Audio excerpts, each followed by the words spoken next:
On tonight's live stream, we will be watching a rare primetime January 6th hearing. Apparently, we're going to get a minute-by-minute detail of what Donald Trump was doing on January 6th, 2021, as the riot and insurrection attempt at the Capitol building unfolded. This is the first live commentary I've done on one of these January 6th hearings. They've been much better than I've expected. I've been impressed with how well put together they are. The revelations, again, nothing brand new in terms of like, we didn't know Donald Trump had anything to do with the January 6th insurrection attempt, but we've got details that, quite frankly, have been quite interesting and stunning to me. Like, for example, the detail that allegedly Trump attempted to overtake his limo driver because he wanted to go down to the January 6th hearing. I mean, the January 6th march onto the Capitol. Going to wait a few minutes for everybody to come in here. And I cannot tell who we have here on the sitting down quite yet, but I guess we'll know shortly.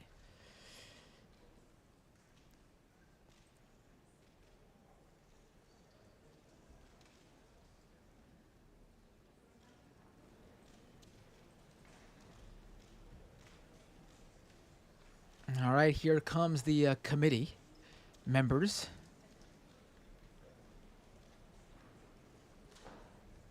And this hearing is in light of the news that Secret Service's January 6th text messages, all the texts from that day that the Secret Service had on their phones, have evaporated to thin air. All have been deleted. There is now a criminal investigation into the matter because guess what? Interestingly, that's not what's supposed to happen. Really, what a coincidence that all those texts would be deleted, right? All those Secret Service text messages just happened to be deleted from that day. Really, really interesting. I guess we'll find out what's what sooner than later, right? Good evening. Earlier this week, I received a positive COVID diagnosis. Per CDC guidelines, I've received the initial 2 shots and all of the boosters. Thus far, I've been blessed to experience very minimal symptoms. Because I'm still quarantined, I cannot participate in person with my colleagues. I've asked our Vice Chair, Ms. Cheney, to preside over this evening's hearing, including maintaining order in the room and swearing in our witnesses. Over the last month and a half, the Select Committee has told the story of a president who did everything in his power to overturn an election. He lied, he bullied, he betrayed his oath. He tried to destroy our democratic institutions. He summoned a mob to Washington. Afterward, on January 6th, when he knew that the assembled mob was heavily armed and angry, he commanded the mob to go to the Capitol, and he emphatically commanded the heavily armed mob to fight like hell. For the weeks between November election and January 6th, Donald Trump was a force to be reckoned with. He shrugged off the factuality and legality correct, sober advice of his knowledgeable and sensible advisors. Instead, he recklessly blazed a path of lawlessness and corruption, the cost to which democracy be damned. And then he stopped. For 187 minutes on January 6th, this man of unbridled destructive energy could not be moved, not by his aides, not by his allies, not by the violent chants of rioters or the desperate pleas of those facing down the riot. And more tellingly, Donald Trump ignored and disregarded the desperate pleas of his own family, including Ivanka and Don Jr. Even though he was the only person in the world who could call off the mob he sent to the Capitol, he could not be moved to rise from his dining room table and walk the few steps down the White House hallway into the press briefing room where cameras were anxiously and desperately waiting to carry his message to the armed and violent mob, savagely beating and killing law enforcement officers, revenging the Capitol, and hunting down the Vice President and various members of Congress. He could not be moved. This evening, my colleagues, Mr. Kinzinger of Illinois and Ms. Luria of Virginia, will take you inside the White House during those 187 minutes. We also remind you of what was happening at the Capitol minute by minute as the final violent, tragic part of Donald Trump's scheme to cling to power unraveled while he ignored his advisors, stood by and watched it unfold on television. Let me offer a final thought about the Select Committee's work so far. As we've made clear throughout these hearings, our investigation goes forward. We continue to receive new information every day. We continue to hear from witnesses. We will reconvene in September to continue laying out our findings to the American people. I have turned up the But volume as that work goes per forward, request in the live chat. a number of facts are clear. There can be no doubt that there was a coordinated, the loudest it can multi-step go. effort to overturn an election overseen and directed by Donald Trump. There can be no doubt that he commanded a mob he knew was heavily armed, violent, There's a smile, and too, angry, as requested in the to live march chat. on the Capitol to try to stop the peaceful transfer of power. And he made targets out of his own vice president and the lawmakers gathered to do the people's work. These facts have gone undisputed. And so there needs to be accountability. Accountability under the law. Accountability to the American people. Accountability at every level, from the local precincts in many states where Donald Trump and his allies attacked election workers for just doing their jobs, all the way up to the Oval Office, where Donald Trump embraced the legal advice of insurrectionists that a federal judge has already said was a coup in search of a legal theory. Our democracy withstood the attack on January 6th. If there's no accountability for January 6th, for every part of this scheme, I fear that we will not overcome the ongoing threat to our democracy. There must be stiff consequences for those responsible. Now I'll turn things over to our vice chair to start telling this story. Thank you, Mr. Chairman. Without objection, the presiding officer is authorized to declare the committee in recess at any point. Pursuant to House Deposition Authority Regulation 10, I announce that the committee has approved the release of the deposition material presented during today's hearing. And let me begin tonight by wishing Chairman Thompson a rapid recovery from COVID. He has expertly led us through 8 hearings so far, and he has brought us to the point we are today. In our initial hearing, the chairman and I described what ultimately became Donald Trump's 7-part plan to overturn the 2020 presidential election, a plan stretching from before Election Day through January 6th. At the close of today's hearing, our 9th, we will have addressed each element of that plan. But in the course of these hearings, we have received new evidence, and new witnesses have bravely stepped forward. Efforts to litigate and overcome immunity and executive privilege claims have been successful, and those continue. Doors have opened, new subpoenas have been issued, and the dam has begun to break.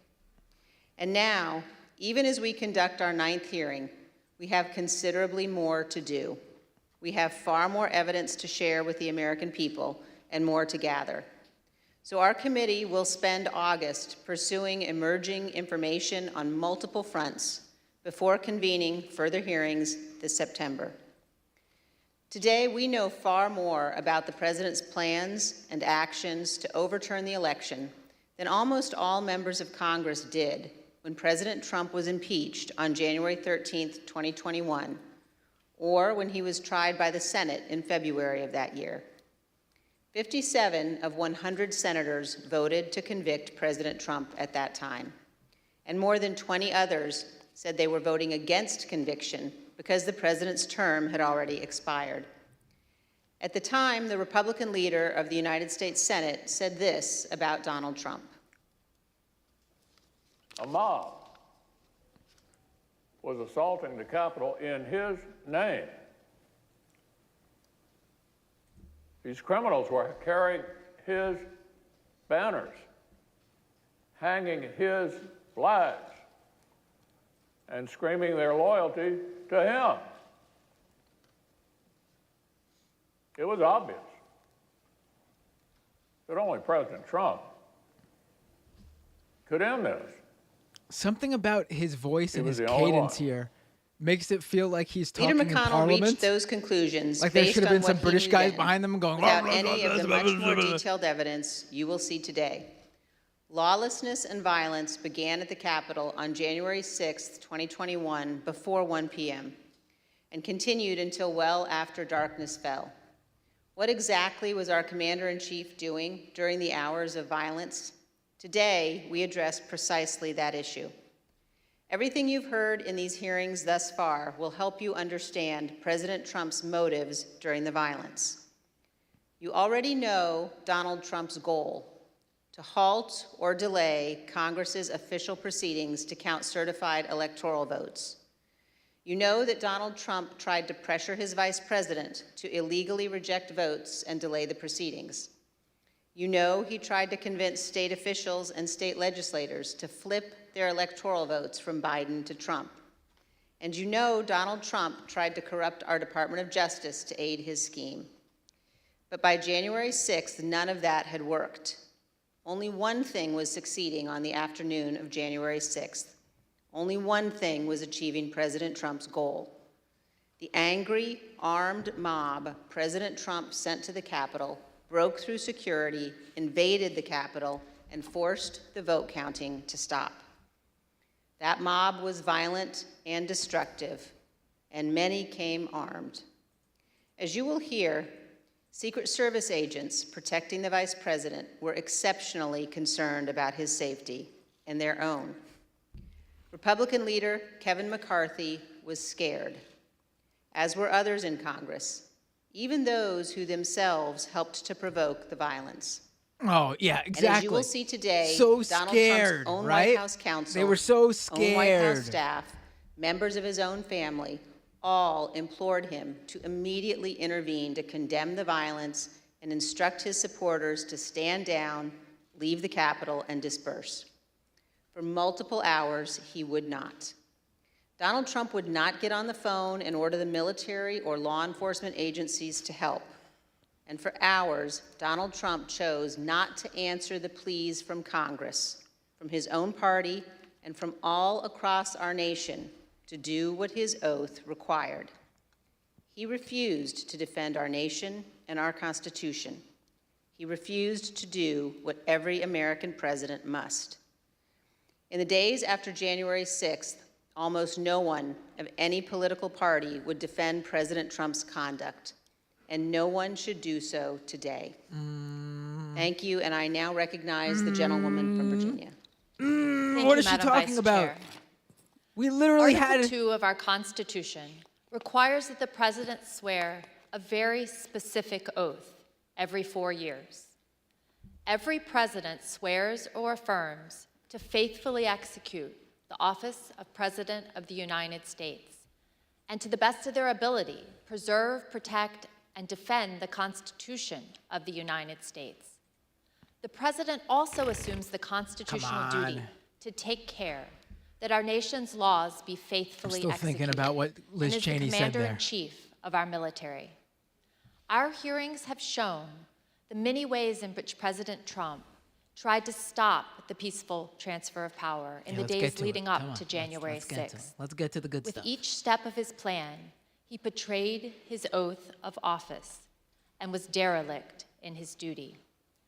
Tonight, we will further examine President Trump's actions on the day of the attack on the Capitol. Early that afternoon, President Trump instructed tens of thousands of supporters at and near the Ellipse rally, a number of whom he knew were armed with various types of weapons, to march to the Capitol.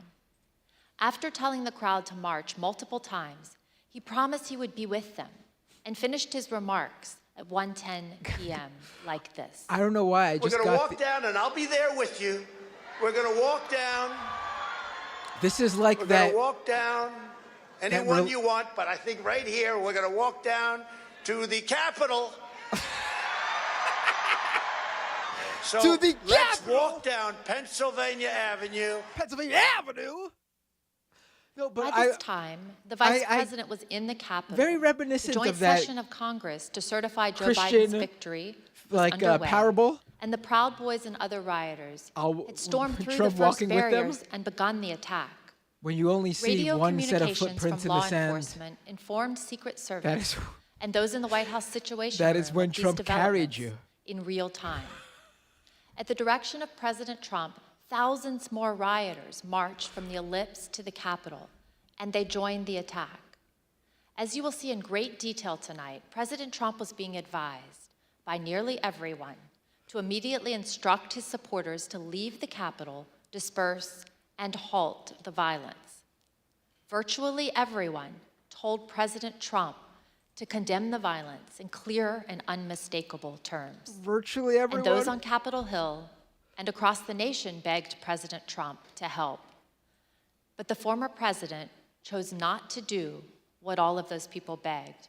He refused to tell the mob to leave until 4:17, when he tweeted out a video statement filmed in the Rose Garden, ending with this. Play this. Yes, play it. Play it. It's So so go bad. home. We love you. You're very special.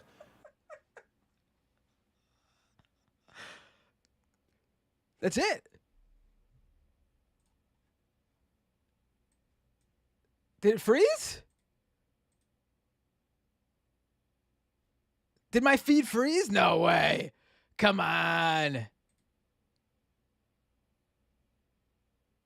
Oh, come on. Oh, no. Well, it's just that. It's Here's just that. how It's to not form good. an LLC on- No commercial. You don't get free commercial. Okay. Rioters took the floor of the Senate. We missed it. They rifled through desks and broke into offices, and they nearly caught up to Vice President Pence. Guns were drawn on the House floor, and a rioter was shot attempting to infiltrate the chamber. We know that a number of rioters intended acts of physical violence against specific elected officials. We know virtually all the rioters were motivated by President Trump's rhetoric that the election had been stolen, and they felt they needed to take their country back. This hearing is principally about what happened inside of the White House that afternoon. Can't From the believe we time missed the when President replay Trump of his ended wonderful his speech until the moment when he end of finally told Capitol the mob to go storming home. speech.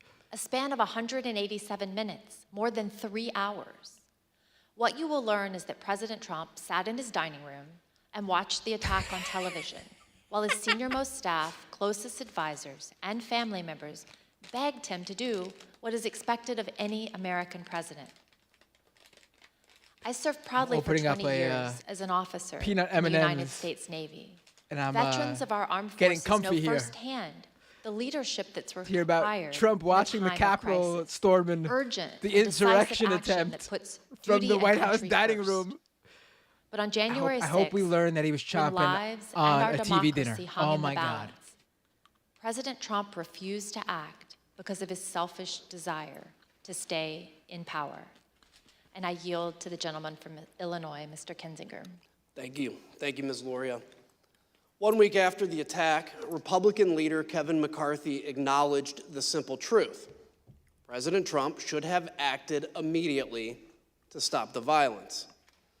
During our investigation, General Mark Milley, the chairman of the Joint Chiefs of Staff, also remarked on the president's failure to act.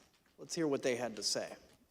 Oh yeah, here we go. Some The testimony. president bears responsibility not for testimony Wednesday's yet. attack on Congress by mob rioters. He should have I immediately misunderstood. denounced the mob when he saw what was unfolding. These facts require immediate action by President Trump. Yeah, you're the commander-in-chief. You got an assault going on the Capitol of the United States of America. And there's nothing. No call, nothing, zero. Like my colleague from Virginia, I'm a veteran. I served in the Air Force, and I serve Man, I'm currently in shocked the Air that the National guy Guard. who told them to go I down can tell there you and that do General the thing Milley's reaction to President didn't tell Trump's them to conduct stop is doing the 100% thing. correct. And so was Leader Shocking. McCarthy's. What explains President Trump's behavior? Why did he not take immediate action in a time of crisis? Because President Trump's plan for January 6th was to halt or delay Congress's official proceeding to count the votes. The mob attacked the Capitol the mob attacking the Capitol quickly caused the evacuation of both the House and the Senate. The count ground to an absolute halt and was ultimately delayed for hours. The mob was accomplishing President Trump's purpose, so of course he didn't intervene. Here's what will be clear by the end of this hearing. President Trump did not fail to act during the 187 minutes between leaving the ellipse and telling the mob to go home. He chose not to act. But there were hundreds that day who honored their oaths and put their lives on the line to protect the people inside the Capitol and to safeguard our democracy. Many of them are here tonight with us, and many more are watching from home. As you already know, and we'll see again tonight, their service and sacrifice shines a bright light on President Trump's dishonor and dereliction of duty. I gotta yield to say, the Vice Chair. so far, Thank you very much, Mr. no Kinzinger. revelations. I'd like to begin by welcoming our witnesses this evening. I mean, Tonight we're I joined by lied. Mr. Matthew Pottinger. Mr. Pottinger We just is a learned that decorated former Trump Marine intelligence officer. He chose served this nation on to tours not of act. duty in Afghanistan and Iraq. my He served in the Trump White House from the Holding first my, day of the administration breath here through the in early morning hours shock. of January 7th, 2021. The last role in which he served in the White House was as Deputy National Security Advisor to the President of the United States. We're also joined by Sarah Matthews. Ms. Matthews started her career in communications, working on Capitol Hill, serving on the Republican staffs of several House committees. She then worked as Deputy Press Secretary for President Trump's re-election campaign before joining the Trump White House in June of 2020. She served there as Deputy Press Secretary and Special Assistant to the President until the evening of January 6th, 2021. I will now swear in our witnesses. The witnesses will please stand and raise their right hands. Man, that all those meetings Do you swear or with like affirm Sidney is the Powell truth, the whole truth, and nothing but Michael the truth, Flynn about so help you overturning the God? election in December, Thank you. November, You may be whenever. seated, and let the record reflect that the That was witnesses cool. answered in the That affirmative. was fine. But Thank you the January both 6th stuff, again that was the step for too being far. here tonight. Mr. Pottinger, thank you for your service to the nation, as well as for Service joining us to the this nation? evening. Can you please Did she- briefly did she explain service the what your nation? responsibilities were as Deputy We'll National find out, Security I guess. Advisor Let's to see. the President? Thank you, Madam Vice Chair. we're going when I with, started at the White House, I forgot about this was guy. a senior director for Asia on the National Security Council staff. So that was a job that involved helping he coordinate service the nation? president's Asia policy. I supported the president when he met or interacted with Asian leaders. Later, 2019, I was Supported the president promoted to the on job his of Deputy National pronunciation Security of Advisor. China. In that role, China. I was the chairman of the the Deputies guy Committee. responsible for That's that. an NSC meeting of all of the deputy cabinet secretaries. We would settle important matters of national policy related to our national security, and we would also tee up options for the president and for his cabinet members. It was, I felt then, as I do now, that it was a privilege to serve in the White House. I'm also very proud of President Trump's foreign policy accomplishments. We were able to finally compete with China. We were also able to broker peace agreements between Israel and 3 Arab states. I mean, those are some examples of the types of policies that I think made our country safer. Thank you, Mr. Pottinger. And were you in the White Oh, House right. during Jared the attack on the Kushner's Capitol on January 6th? Peace in the Middle East, right? He brought peace to the Middle East. I For most forgot of about the day, that. I was Thank you, in Jared. the White House, although when the president was speaking at the rally, I was actually off-site at a scheduled meeting with India's ambassador to the United States.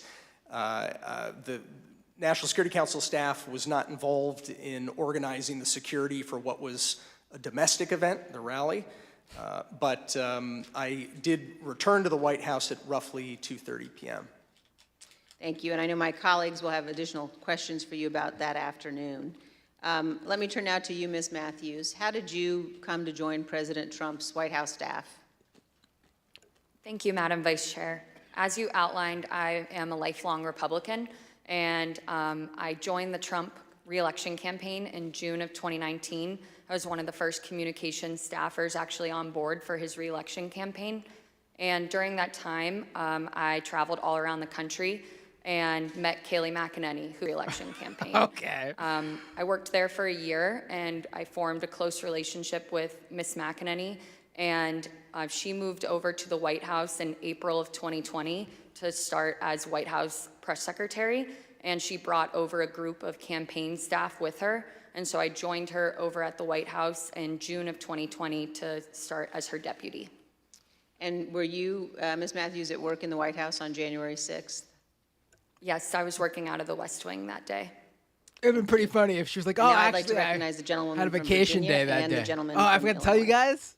I wasn't there. Thank you, Madam Vice Chair.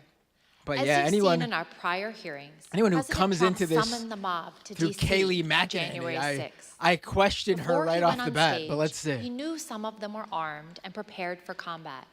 During his speech, he implored them to march to the Capitol, as he had always planned to do. By the time he walked off the stage, his supporters had already breached the outer perimeter of the Capitol at the foot of Capitol Hill. Since our last hearings, we've received new testimony from a security professional working in the White House complex on January 6th, with access to relevant information and responsibility to report to national security officials. This security official told us that the White House was aware of multiple reports of weapons in the crowd that morning. We as a committee are cognizant of the fear of retribution expressed by certain national security witnesses who have come forward to tell the truth. We've therefore taken steps to protect this national security individual's identity. Listen to this clip from their testimony. What was the consistent message from the people about this idea of the president to walk to the Capitol? To be completely honest, we were all in a state of shock. White House security official. Because why? Because it's just... Oh, House security official. I'm sorry. One, I That's think right. the actual White House. feasibility of doing it, and then also we all knew what that implicated and what that meant. That this was no longer a rally, that this was going to move to something else if he physically walked to the Capitol.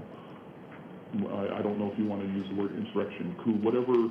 We all knew that this would move from a normal, democratic, public event into something else. What was driving that sentiment, considering this part of it, the actual breach of the Capitol, hadn't happened yet? Why were we alarmed? Right. The president wanted to lead tens of thousands of people to the Capitol. I think that was enough grounds for us to be alarmed. Even though he understood many of his supporters were armed, the president was still adamant to go to the Capitol when he got off the stage at the Ellipse. But his Secret Service detail was equally determined to not let him go. That led to a heated argument with the detail that delayed the departure of the motorcade to the White House. We have evidence from multiple sources regarding an angry exchange in the presidential SUV, including testimony we will disclose today from 2 witnesses who confirmed that a confrontation occurred. The first witness is a former White House employee with national security responsibilities. After seeing the initial violence at the Capitol on TV, the individual went to see Tony Ornato, the deputy chief of staff in his office. I'm going to need Mr. to Ornato use was that. there with Bobby Engel, the president's lead Secret Service agent. If we get This confirmation employee on told that. us that Mr. Ornato said that the president was, quote, irate when Mr. Engel refused to drive him to the Capitol. Mr. Engel did not refute what Mr. Ornato said. The second witness is retired Sergeant Mark Robinson of the DC Police Department, who was assigned to the president's motorcade that day. He sat in the lead vehicle with a Secret Service agent responsible for the motorcade, also called the TS agent. Here's how Sergeant Robinson remembered the exchange. Was there any description of what was occurring in the car? No, the only description I received was that the president was upset and that he was adamant about going to the Capitol, and there was a heated discussion about that. And when you say heated, is that your word or is that the word that was described by the TS agent? No, word described by the TS agent, meaning that the president was upset, and he was saying there was a heated argument or discussion about going to the Capitol. About how many times would you say you've been part of that motorcade with the president? Probably over 100 times. And in that 100 times, have you ever witnessed another discussion of an argument or heated discussion with the president where the president was contradicting where he was supposed to go or what the Secret Service believed was safe? No. Like other witnesses, Sergeant Robinson also testified that he was aware that individuals in the crowd were armed. Yes, I believe he was on special events channel, and I was monitoring the traffic, and so I can hear some of the units pointing out to individuals that there were individuals along Constitution Avenue that were armed, that were up in the trees, and I can hear the units responding to those individuals. And so there's always a concern when there's a POTUS in the area. When there's a POTUS. And like other witnesses, POTUS in the Sergeant area. Robinson told us that the president still wanted to travel to the Capitol, even after returning to the White House. Well, we already heard him say allegedly so at the say end prior of the speech, what was the plan supposed that those weapons to weren't be? there for him, so he was fine with them. So at the end of the speech, we do know that while inside the limo, the president was still adamant about going to the Capitol. That's being relayed to me by the TS agent. And so we did part the ellipse and we responded back to the White House. However, the motorcade, the POTUS motorcade was placed on standby. And so we were told to stand by on West Exec until they confirmed whether or not the president was going to go to the Capitol. And so I may have waited, I would just estimate maybe 45 minutes to an hour, waiting for Secret Service to make that decision. The motorcade waited at the White House for more than 45 minutes before being released. The committee is also aware that accounts of the angry confrontation in the presidential SUV have circulated widely among the Secret Service since January 6th. Recent disclosures have also caused the committee to subpoena yet further information from the Secret Service, which we've begun to receive and will continue to assess. The committee is also aware that certain Secret Service witnesses have now retained new private counsel. We anticipate further testimony under oath and other new information in the coming weeks. After the Secret Service refused to take President Trump to the Capitol, he returned to the White House. What you see on the screen is a photo of him inside the Oval Office immediately after he returned from the rally, still wearing his overcoat. A White House employee informed the president as soon as he returned to the Oval about the riot at the Capitol. Let me repeat that.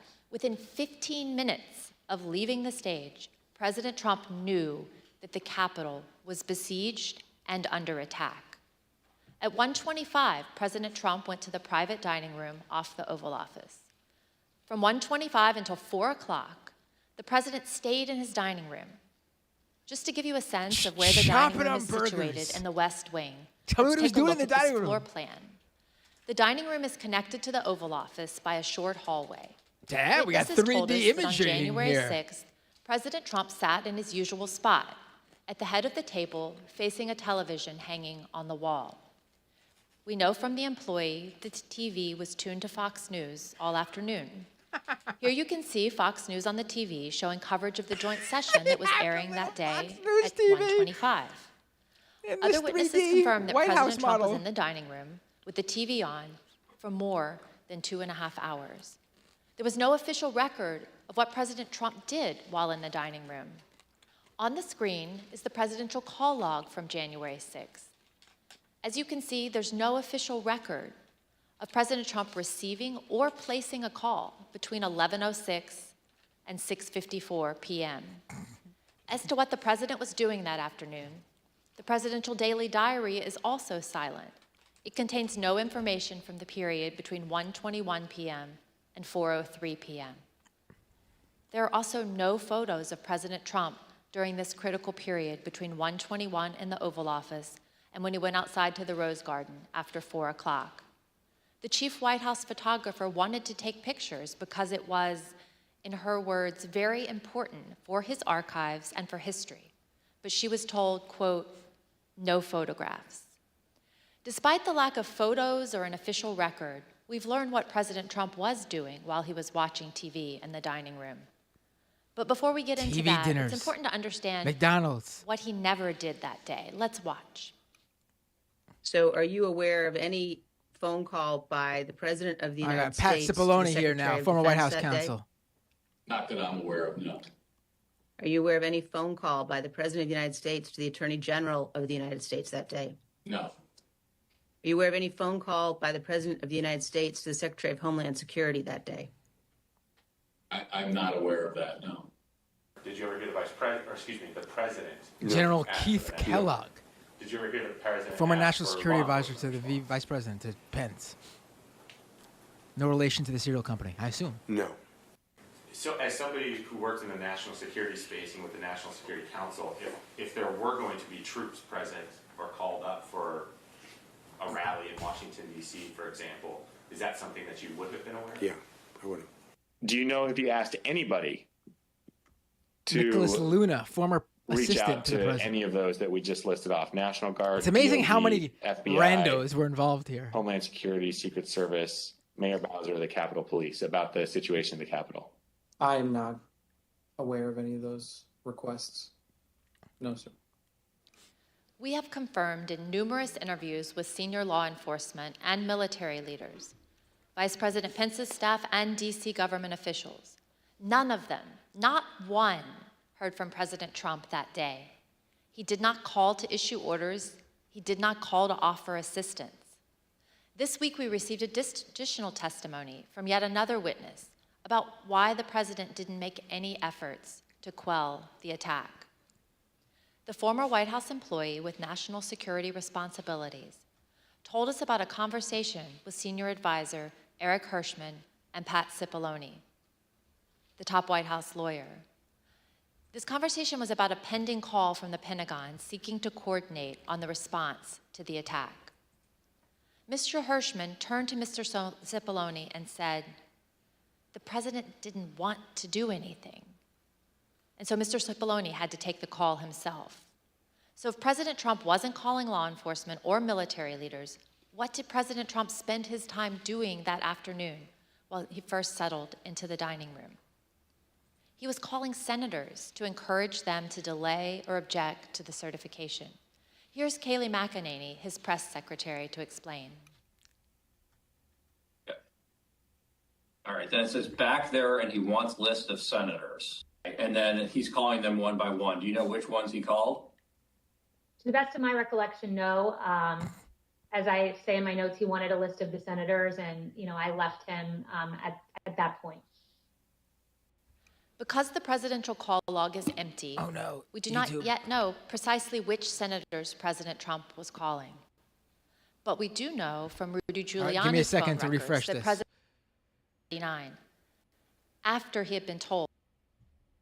Give me a second. Getting paid in construction It is should tough. work. It should work. No free ad space for you, commercial. Was on in the dining room. Let's take a look at what was airing as this call was ending. The president, as we all saw, fired this crowd up. They've all, tens of thousands, maybe 100,000 or more, have gone down to the Capitol or elsewhere in the city, and they're very upset. Now, I jumped down as soon as we heard the news that Brett gave you about Mike Pence. I started talking to these people. I said, what do you think? One woman, an Air Force veteran from Missouri, said she was, quote, disgusted to hear that news and that it was his duty to do something. And I told her, I said, there's nothing in the Constitution unilaterally that Vice President Pence could do. She said, that doesn't matter. He should have fought for Trump. At 1:49, here's what was happening at the Capitol with President Trump's fired up supporters. We're going to give riot warning. We're going to try and get compliance, but this is now effectively a riot. 49 hours declaring it a riot.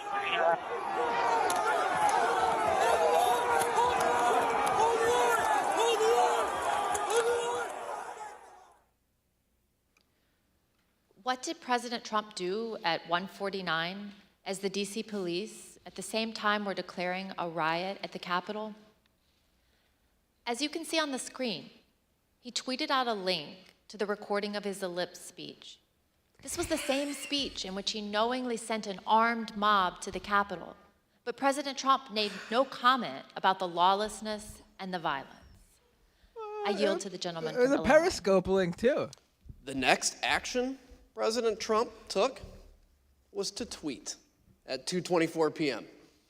What happened during the 35 minutes between his last tweet at 1:49 and 2:24?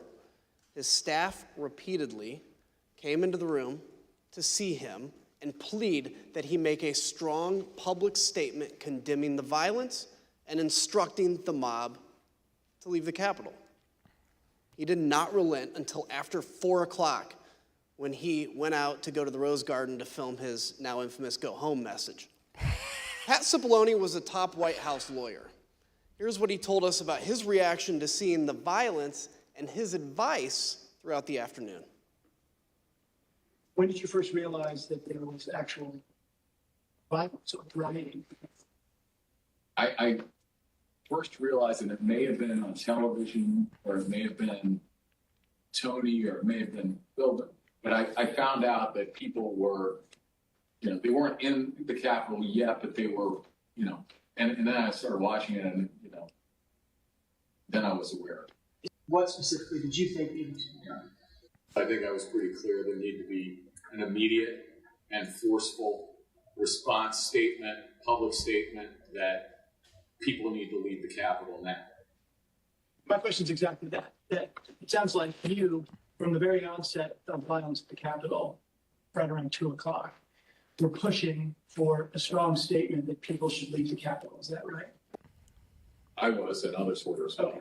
Pat, you said that you expressed your opinion forcefully. Yeah, I can't, don't have, I have to, on the privilege issue, I can't talk about conversations with the president, but I can generically say that I said, people need to be told, there needs to be a public announcement fast that they need to leave the Capitol. Did you withhold his hamburgers? Let us know approximately when you said that? Approximately when?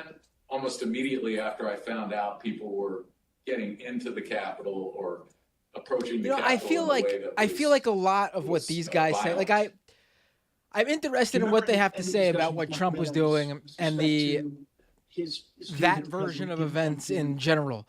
But in terms of like what they themselves claim they did, I don't believe it so much.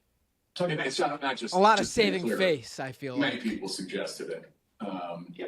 Not just me. Many people felt the same Like, and I don't way. really care what Cipollone had to say. I'm sure I had conversations with Mark about this I don't care. over the day and expressed my His thoughts on the matter. opinion very forcefully. Well, I would care in terms of a Trump response to it, but in terms of what Cipollone had to say, I don't care. It took over 2 hours when there were subsequent statements made, tweets put forth that in your view were insufficient? Did you continue, Mr. Cipollone, throughout the period of time up until 417, continue, you and others, to push for a stronger statement? Yes.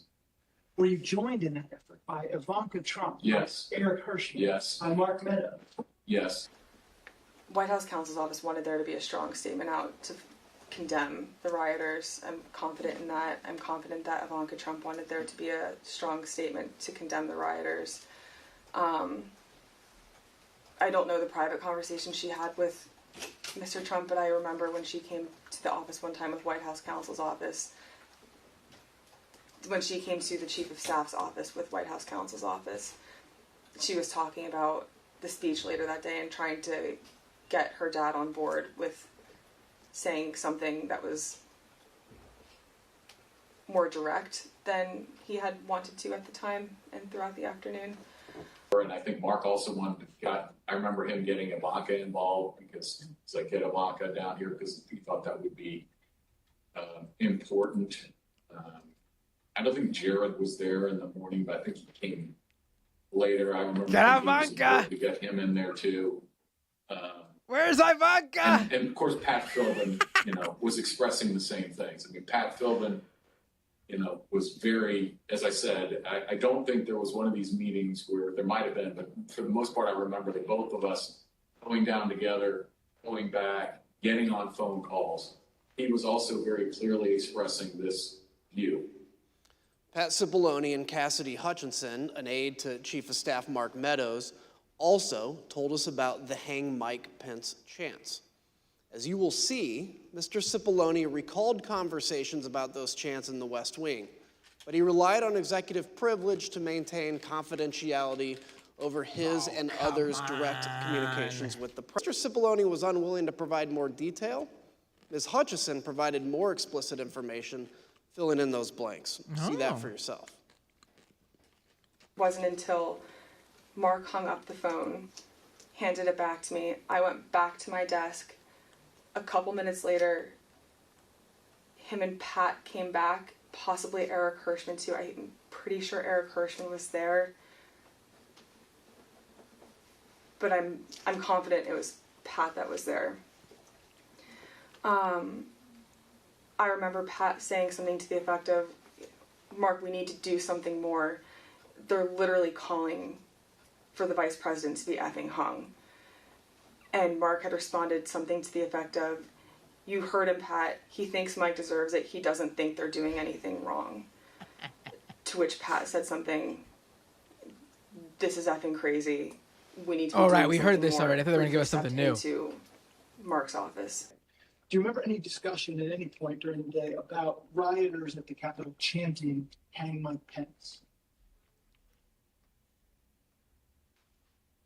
Yes, I remember hearing about that. Yes. Yeah, I don't know if I observed that myself on TV. I think you would remember Just hearing curious, that I one. understand the privilege line you've drawn, but do you remember what you can share with us about the discussion about those chants, the hang Mike Pence chants?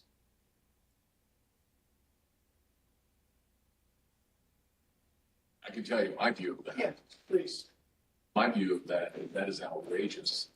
And for anyone to suggest such a thing as the vice president of the United What did States, you say? people in that crowd to be chanting. What was his reaction? I thought it was terrible. His being Trump's. I thought it was outrageous and wrong. And I expressed that very clearly. I mean, With respect to your conversations with Mr. Meadows, though, did you specifically raise a concern over the vice president with him, and how did he respond?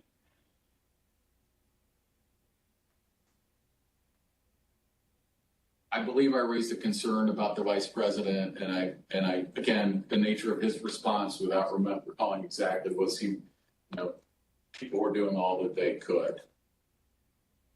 And what about the president? Did he indicate whether he thought the president was doing what needed to be done to protect the vice president?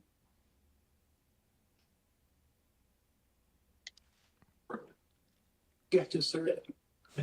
That question. Call for production communication. Okay. I'm being instructed on it. I see. In addition, Mr. Cipollone testified that it would have been feasible, as commentators on television were suggesting, for President Trump to immediately appear at the podium in the press room to address the nation. Would it have been possible at any moment for the president to walk down to the podium in the briefing room and talk to the nation at any time between when you first gave him that advice at 2 o'clock and 4:17 when the video statement? Would that have been possible? Would it have been possible? Yes. Yes, would have been possible. We just heard Mr. Cipollone say that President Trump could have gone to the press briefing room to issue a statement at any moment. To give you a sense of just how easy that would have been, let's take a look at a map of the West Wing. As we saw earlier, Are we going 3D imagery again? Here we go. private Hell dining yeah. room is Here at we the go. bottom of the map. Finally. The press briefing room. Gotta say, this is hearing at so the far top, hasn't been highlighted so in great, blue. as great as the And others. The Rose So Garden, let's- where the president let's ultimately continue filmed here. his go-home video, is on the right next to the Oval Office, and that's highlighted in green. Ms. Matthews, making how the garden quickly green. could Very the clever. president have gotten on camera in the press briefing room to deliver a statement to the nation? So as you outlined, it would take probably less than 60 seconds from the Oval Office dining room over to the press briefing room. And for folks that might not know, the briefing room is the room that you see the White House press secretary do briefings from, with the podium and the blue backdrop. Explains And, the name briefing room. There's a camera that is on in there at all times. And so if the president had wanted to make a statement and address the American people, he could have been on camera almost instantly. And conversely, the White House press corps has offices that are located directly behind the briefing room. And so if he had wanted to make an address from the Oval Office, we could have assembled the White House press corps probably in a matter of minutes to get them into the Oval for him to do an on-camera address. Thank you. Other witnesses have given us their views on that question. For example, General Keith Kellogg told us that some staff were concerned that a live appearance by the president at the microphones at that moment could actually make matters worse. He told us he recommended against doing a press conference because during his 4 years in the Trump administration, quote, there wasn't a single clean press conference we had had. President Trump's advisors knew his state of mind at that moment, and they were worried about what he would say in unscripted comments. I yield to the gentlewoman from Virginia. Thank you. As you've heard, by 2 o'clock, multiple staff members in the White House recognized that a serious situation was underway at the Capitol. Personally, I recall being evacuated from the House office building where we're sitting before this time. And it was due to the discovery of 2 pipe bombs in nearby buildings. Who, by the way, Ms. Matthews, we still don't know around who the was same responsible time, for you that. were watching the violence That's one of the unfold on great television mysteries still. and social media with colleagues. Who including put with Ben those pipe bombs Williamson, out there? A senior aide to Mark Meadows and the acting director of communications. You told us that before President Trump sent his next tweet at 2:24, Mr. Williamson got up to go see Mr. Meadows, and you got up to go see Kayleigh McEnany. Why did you both do that?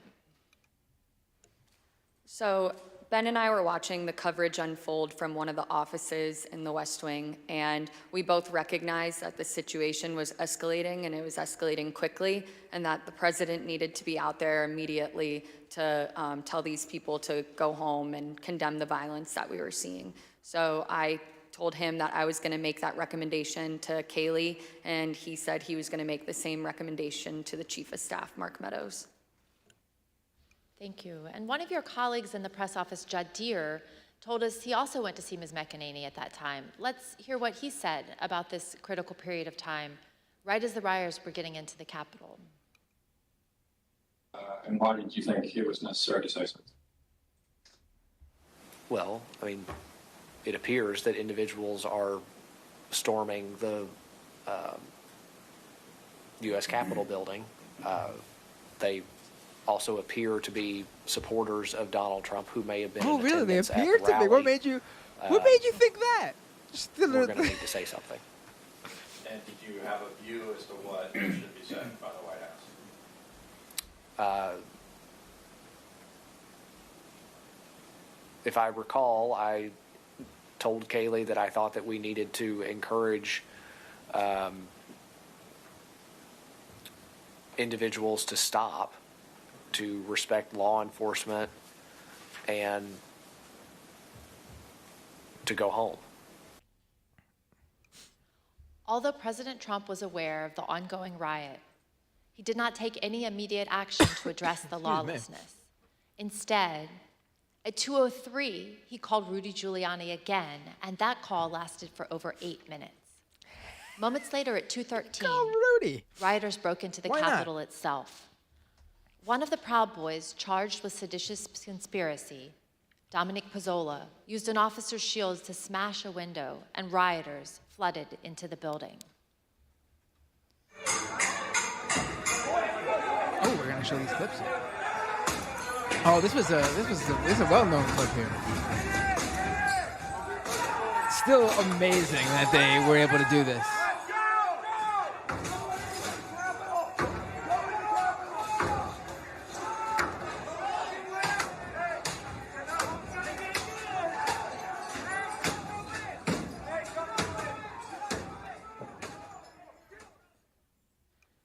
As rioters were entering the building, the Secret Service held Vice President Pence in his office right off the Senate chamber for 13 minutes as they worked to clear a safe path to a secure location.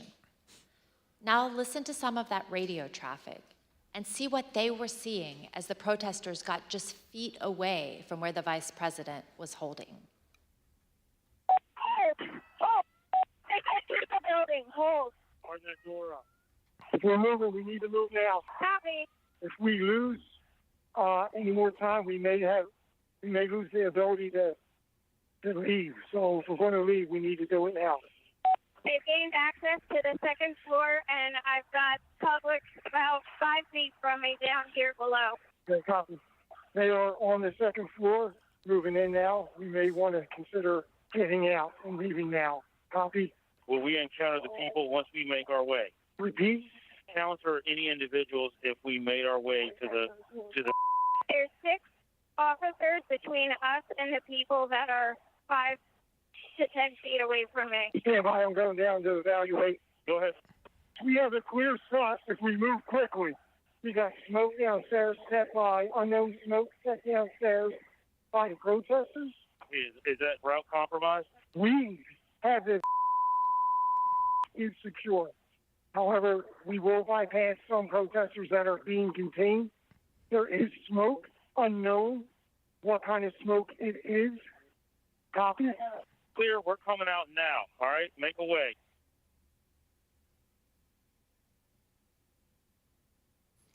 The President's National And they Security blasted Council that smoke staff bomb was or whatever listening right in to those these cops' developments face. and tracking them in real time. On the screen, you can see excerpts from the chat logs among the President's National Security Council staff. At 2:13, the staff learned that the rioters were kicking in the windows at the Capitol.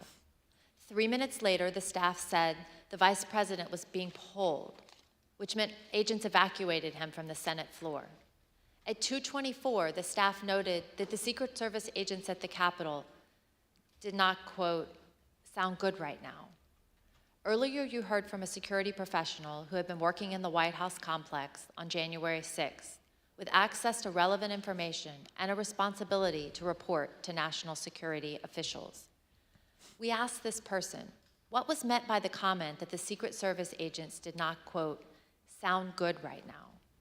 In the following clip of that testimony, which has been modified to protect the individual's identity, the professional discusses what they heard from listening to the incoming radio traffic that day.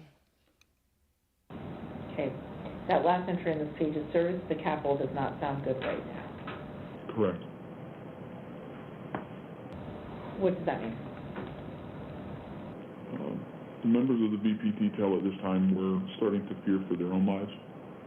There was a lot of yelling, a lot of very personal calls over the radio. So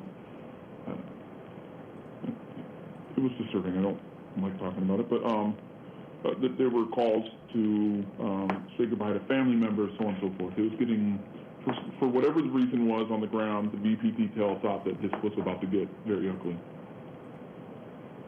And did you hear that over the radio? Okay.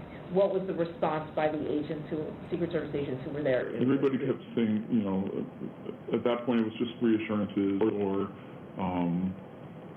I think there were discussions of reinforcements coming, but again, it was just chaos. They were just yelling. Obviously, you conveyed the disturbing, but what prompted you to put it into an entry, as it states there, service for the If Council? they're running out of options and they're getting nervous, it sounds like that we came very close to either service having to use lethal options or worse. Like at that point, I don't know. Is the VP compromised? Is the detail I don't know. Like, we didn't have visibility, but it doesn't. If they're screaming and saying things like "say goodbye to the family," like, the floor needs to know this is going to a whole nother level soon. As this next video shows, the rioters' anger was focused primarily on Vice President Mike Pence. This woman comes up to the side of us and she says, "Pence folded."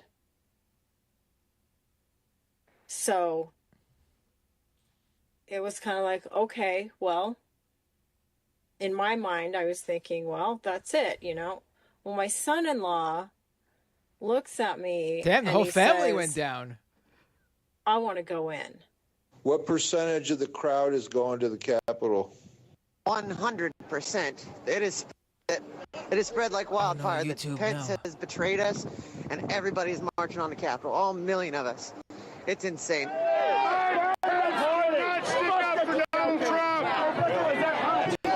YouTube froze. I gotta refresh real quick. Oh no, we got it, man. We're back. Oh no, we're not. All right.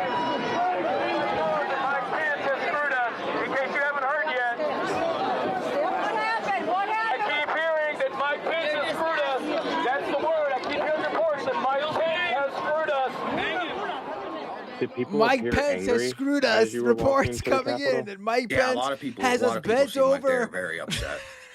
Tell us some of the things they were saying, if you recall. Oh, they were saying all types. You know, people were screaming all types of stuff.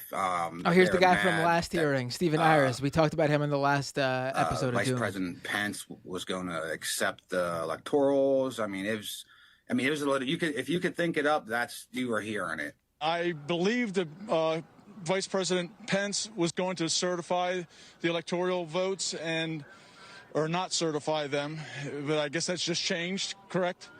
And it's a very big disappointment. I think there's several 100,000 people here that are very disappointed. President Trump did not try to calm his thousands of disappointed supporters.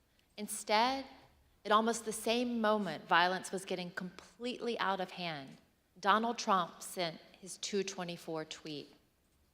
The president said, Mike Pence didn't have the courage to do what should have been done to protect our country and our Constitution. Despite knowing the Capitol had been breached and the mob was in the building, President Trump called Mike Pence a coward and placed all the blame on him for not stopping the certification. He put a target on his own vice president's back. Mr. Pottinger and Ms. Matthews, when we ask you about your reaction to seeing the 224 tweet in real time, you both used the same imagery to describe it. President Trump was adding fuel to the fire. Mr. Pottinger, you made the decision to resign after seeing this tweet. Can you please tell us why? Yes. So that was pretty soon after or shortly before I'd gotten back to the White House. I'd come from off-site. I began to see for the first time those images on TV of the chaos that was unfolding at the Capitol. One of my aides handed me a sheet of paper that contained the tweet that you just read. I read it and was quite disturbed by it. Oh, come on. I was this disturbed is who Trump always was. Worried to see that the president was attacking Vice President Pence for doing his constitutional duty. So the tweet looked to me like the opposite of what we really needed at that moment, which was a de-escalation. And that's why I had said earlier that it looked like fuel being report on the fire. So that was the moment that I decided that I was going to resign, that would be my last day at the White House. I simply didn't want to be associated with the events that were unfolding on the Capitol. Thank you. And Ms. Matthews, what was your reaction to the president's tweet about Vice President Pence? So it was obvious that the situation at the Capitol was violent and escalating quickly. And so I thought that the tweet about the vice president was the last thing that was needed in that moment.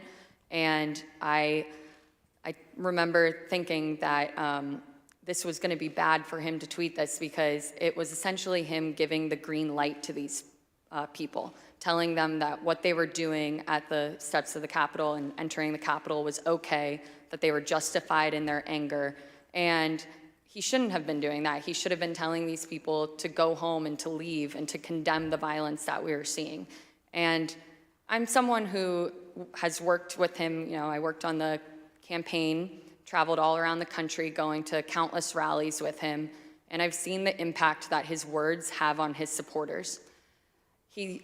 They truly latch on to every when he word was going and every after tweet the press that he says. and the so protesters I at think the that in events. that I liked moment, when he for told his him crowd to tweet attack out the them. message about Mike Pence, it was him. But when he was pouring after my gasoline own on the guy, fire Mike and Pence, making it that was much worse. I can't believe that was just gross. That was Thank just, you both. And let's watch what others also told us about their reactions. Mr. President, this is bad form, I don't Mr. remember President. when exactly I heard about that tweet, but my reaction to it is that's a terrible tweet, and I disagreed with the sentiment, and I thought it was wrong. What was your reaction when you saw that tweet? Extremely unhelpful. Why?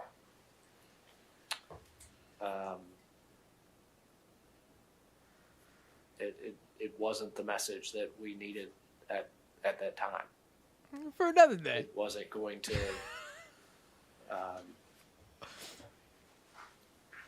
The scenes at the U.S. Capitol were only getting worse at that point. This was not going to help that. Were you concerned it could make it worse? Certainly. Ms. Hutchinson, what was your reaction when you saw this tweet? As a staffer that worked to always represent the administration to the best of my ability and to showcase the good things that he had done for the country, I remember feeling frustrated, disappointed, and really, it felt personal. It was really sad. As an American, I was disgusted.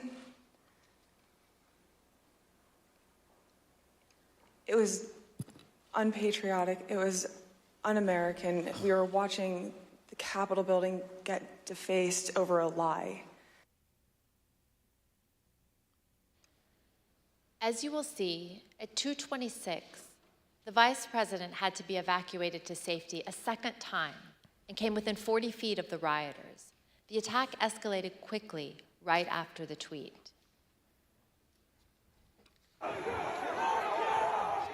Here we go.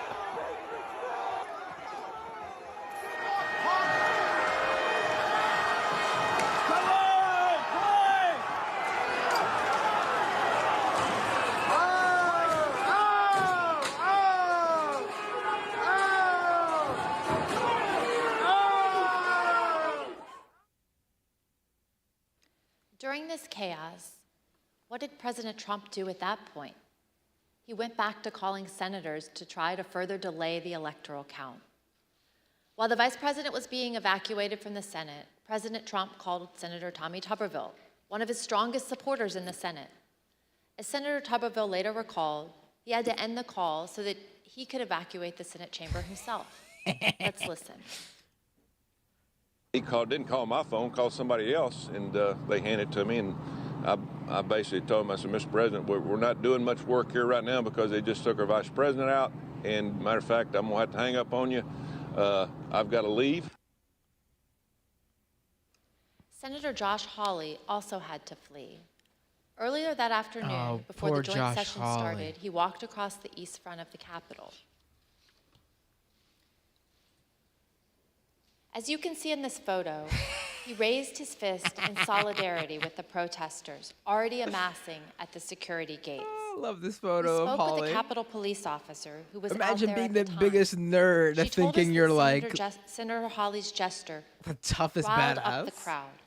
That's and this it bothered photo. her greatly because he was doing it in a safe space, protected by the officers and the barriers. Later that day, Senator Hawley fled after those protesters he helped to rile up stormed the Capitol. See for yourself.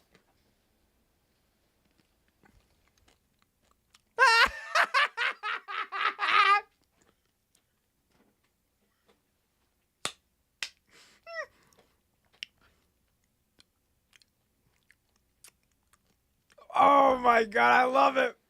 I love Think it. about what we've seen. Undeniable violence at the Capitol. The vice president That being was evacuated good. to safety That by the was Secret good. The Service. little image of Hawley Senators running through the hauling hallways of ass the Senate down to the get hallway. away from the mob. As the commander-in-chief, President Trump was oath and duty bound to protect the Capitol. His senior staff understood that.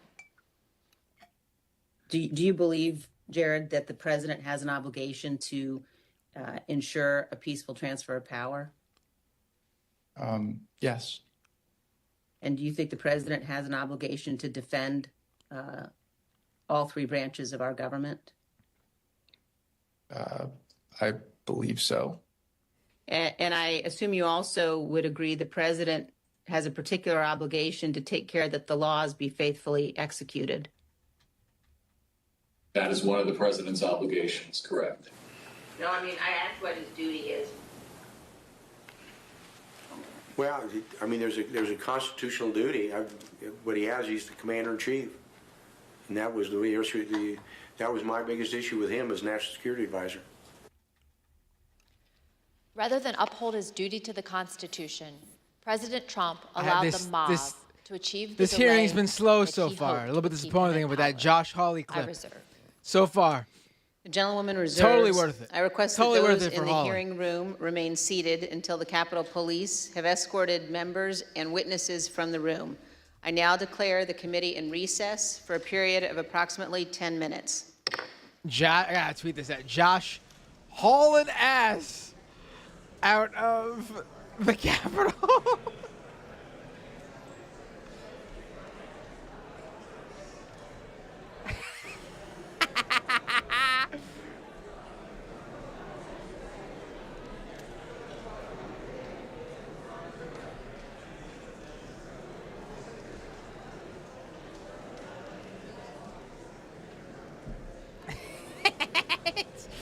All right, so let's talk this through for a second. Hold on. Let's.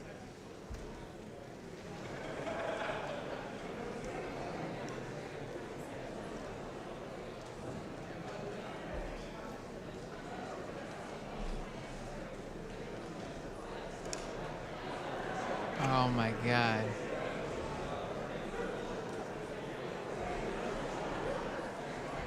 All right, so let's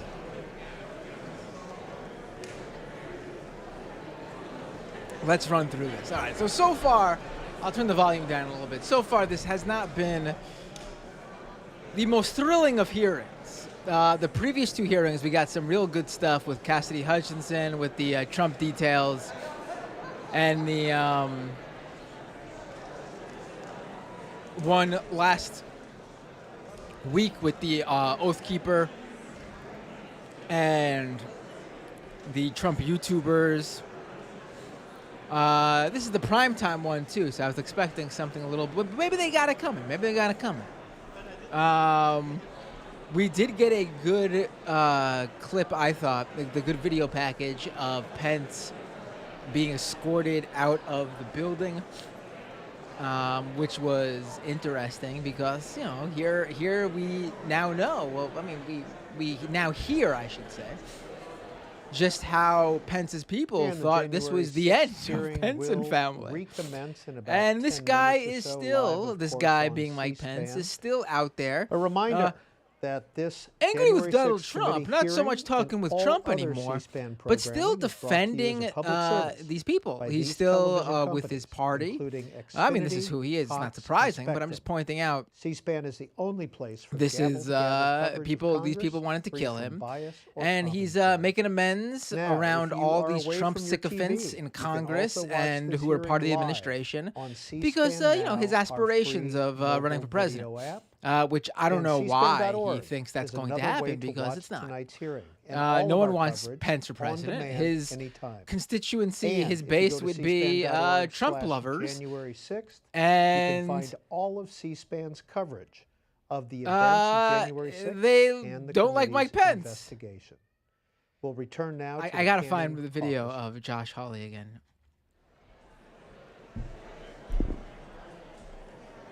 Please, somebody someone find me that video. So there's got to be. Come on, someone's gotta. Let's get it. All right, here we go.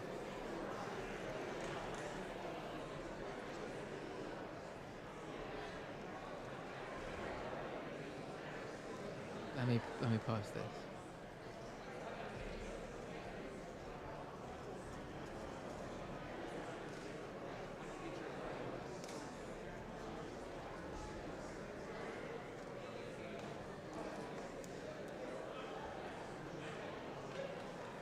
All right, here I found the video. This is so freaking hilarious. Let me.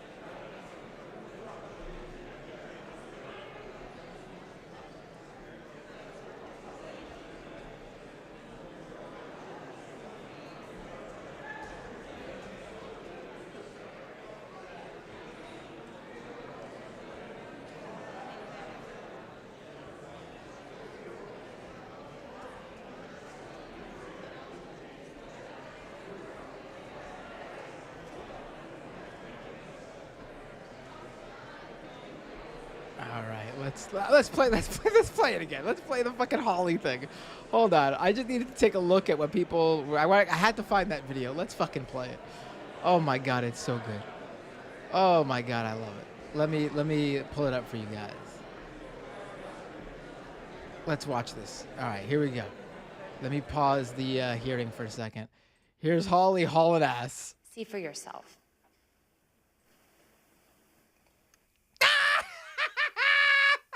The slow motion too.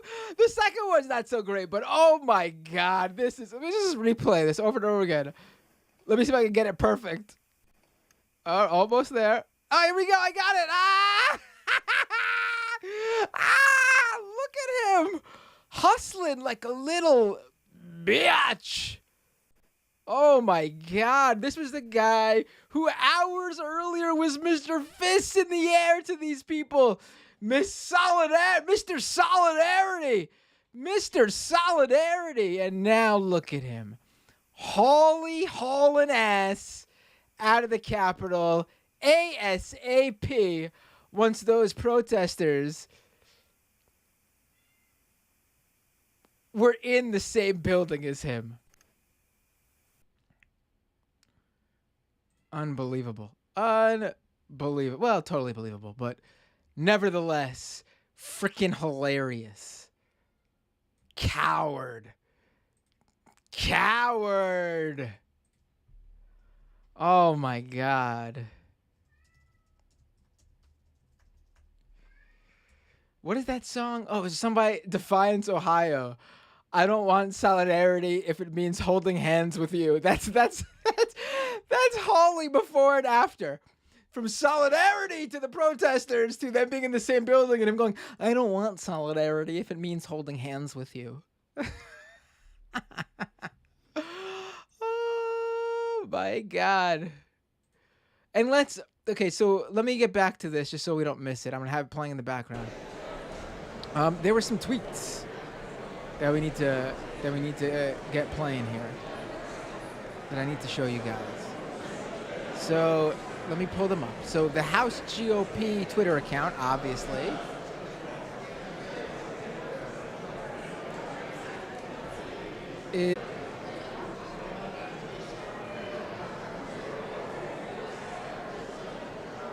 Oh, thank you, the emo dragon, for clipping my.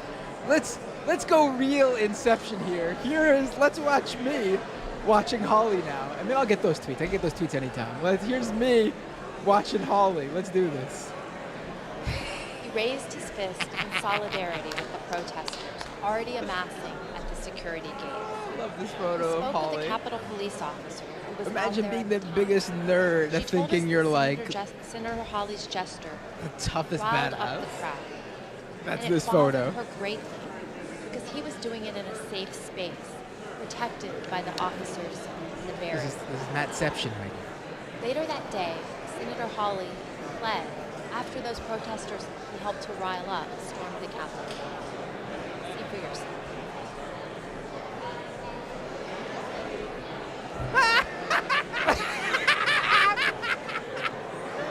Oh my God! Oh, the video is so great. Not me. I mean, the video of Hawley. I love it. I love it. I love it. Let's share this. I love Think about what we've seen. And you're Undeniable watching violence. C-SPAN's As live you can cam see of in the this photo, coverage he of raised his January fist in 6th solidarity. hearing. This is the 8th in a series. And if you've been watching, you probably heard Congresswoman Luria indicate that there may be more we're not back hearings yet. We're not in back the yet. So let future. me pull up those tweets. Listen to This this while I hearing pull will up these resume tweets. in about 4 minutes, and it will go for about another hour. After that, your phone calls and your social media reaction. We'll be taking those calls immediately following the hearing and any press conferences that might be held tonight as well. And of course, tomorrow morning on the Washington Journal, your continued reaction to tonight's hearing. So that all begins at 7 a.m. on the Washington Journal tomorrow morning. Oh, they deleted So that, we'll right? wait Right. for Hold on, the I gotta hearing find. I to went to the House resume GOP in site just a few minutes, page, and but they're not we there will anymore. be back after Hold on, that I to saw take your phone screenshots. I should have calls. grabbed them myself, but I was didn't think of grabbing them at first. Oh, okay, this was a good one.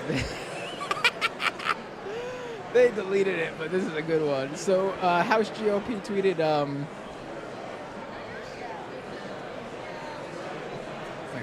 Where is this? Here we go.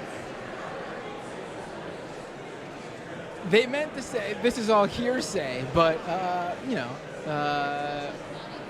this seems to be a Freudian slip. This is all heresy. Heresy. And then we got the real tweet I wanted to grab here. This one right here. So they're going after that that woman who's there providing her testimony, the Kayleigh McEnany, friend, the friend of McEnany. And this is what they tweeted. They quote tweeted Sarah Matthews, that's her name, her tweet from January 20th, so that's the day of the inauguration when Trump officially no longer becomes president, is no longer president. And they quote tweeted it because she's thanking President Trump and Vice President Pence for your service to the American people. It was my greatest honor and privilege of my life to serve this great nation. And the House Republican, the House GOP, Twitter handle, the official House Republican Twitter handle tweets that quote tweet with just another liar and pawn in Pelosi's witch hunt. Well, here's the thing. Sarah Matthews still works for the House GOP. She works for them still. So whoever's running the Twitter account is apparently unaware that they are co-workers with just another liar and pawn in Pelosi's witch hunt, apparently. Are we back now? It looks like we're back now.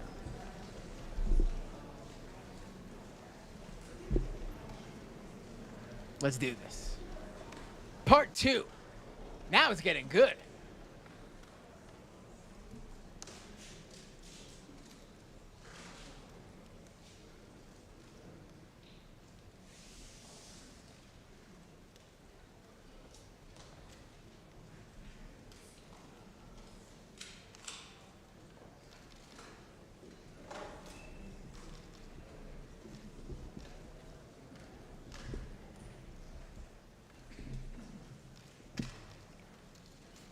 Let's get to it. We got pictures? Come on. Come on. No one needs to take pictures for this long.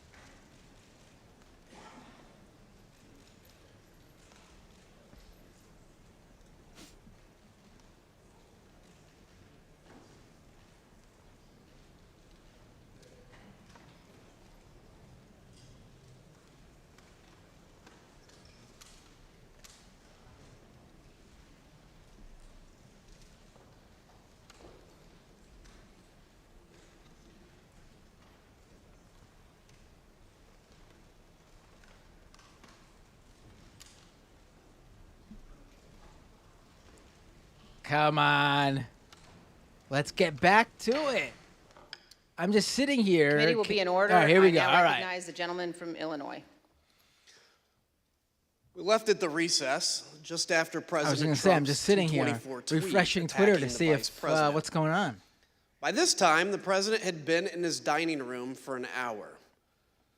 I want you to just think of what you would have done if you were in his shoes and had the power to end the violence. You would have immediately and forcefully told the rioters to stop and leave. Like, stop and leave. Done. As you heard, that's exactly what his senior staff had been urging him to do. But he resisted, and he kept resisting for another almost 2 hours. In the meantime, all the president did was post 2 tweets. One at 2:38 and the other at 3:13. One said, quote, "Stay peaceful." The other said, quote, "Remain peaceful." But the president already knew that the mob was attacking the police and had invaded the Capitol. Neither tweet condemned the violence or told the mob to leave the Capitol and disperse.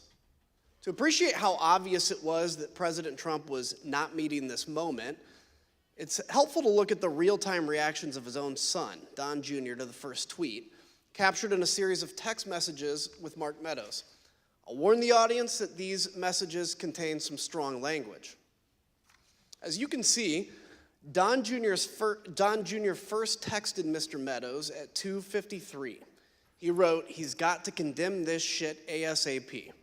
The Capitol Police tweet is not enough." Mr. Meadows replied, "I am pushing it hard. I agree." Don Jr. responded, "This is one you go to the mattresses on. They will try to fuck his entire legacy if it gets worse." Oh, Kissinger! Here's what Don Jr. Yeah, told Bob us he meant Kissinger! by go to the mattresses. He said, "Fuck!" At 2:58, when you say that that Mr. Meadows needs to go to the mattresses on this issue, when you say go to the mattresses, what does that mean? It's just a reference for going all in. I think it's a Godfather reference. Sean Hannity agreed, and he also turned to Mark Meadows for help after the president's second tweet. As you can see, Mr. Hannity texted at 3:31 to say Trump needed to deliver a statement to the nation telling the rioters to leave the Capitol. Mr. Meadows responded that he was, quote, on it. Don Jr. and Sean Hannity were not the only ones who implored Mr. Meadows to get the president to speak to the nation and tell the mob to leave, to go home. I need you to put out a tweet. Throughout the attack, Mr. Meadows received texts from Republican members of Congress, I need you from to tell current your and former supporters Trump administration officials, stop, from media personalities, and from friends. to cut it off. Like President Trump's staff, they knew President Trump had to speak publicly to get the mob to stop. Let's look at just a few of these text messages. Fox News personality Laura Ingraham said, "The president needs to tell the people in the Capitol to go home." Former Chief of Staff Mick Mulvaney urged Mark, he needs to stop this now. Fox News personality Brian Kilmeade said, "Please get him on TV. destroying everything that you guys have on the accomplished. day of my daughter's wedding. When we interviewed White House counsel My Pat daughter's Cipollone, wedding. he told us that he knew the president's Ivanka's 2 tweets wedding. were not enough. Let's listen to what he said. I think the question is, did you believe that the tweets were not anything about your advice to the president? No, I believe more needed to be done. Okay. I believed that a public statement needed to be made. When you talk about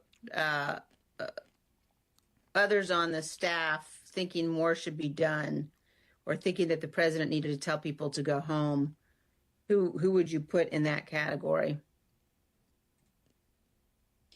Well, I would put Pat Philbin, Eric Hirschman, overall Mark Meadows, Ivanka, once Jared got there, Jared, General Kellogg.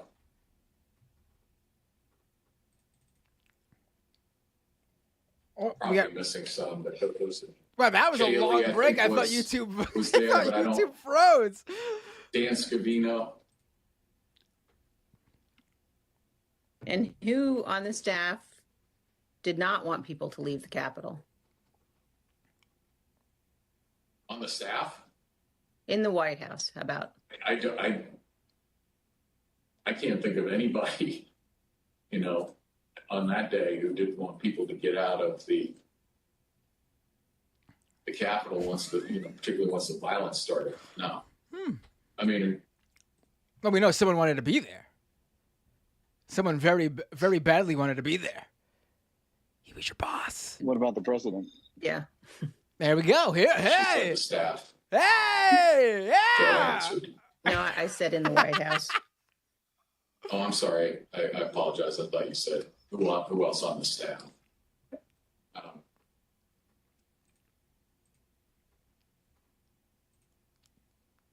This guy freezes like YouTube buffers. I can't reveal communications, but obviously I think,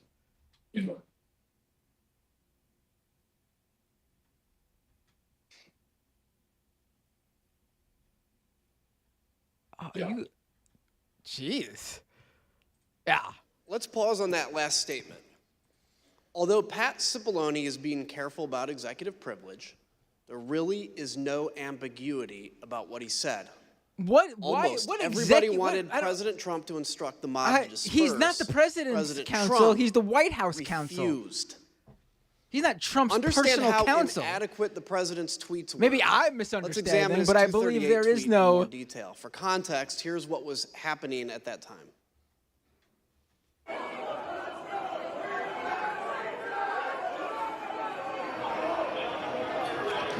They broke the glass. Everybody stay down. Get down. Doors barricaded. There's people flooded the hallways outside. We have no way out.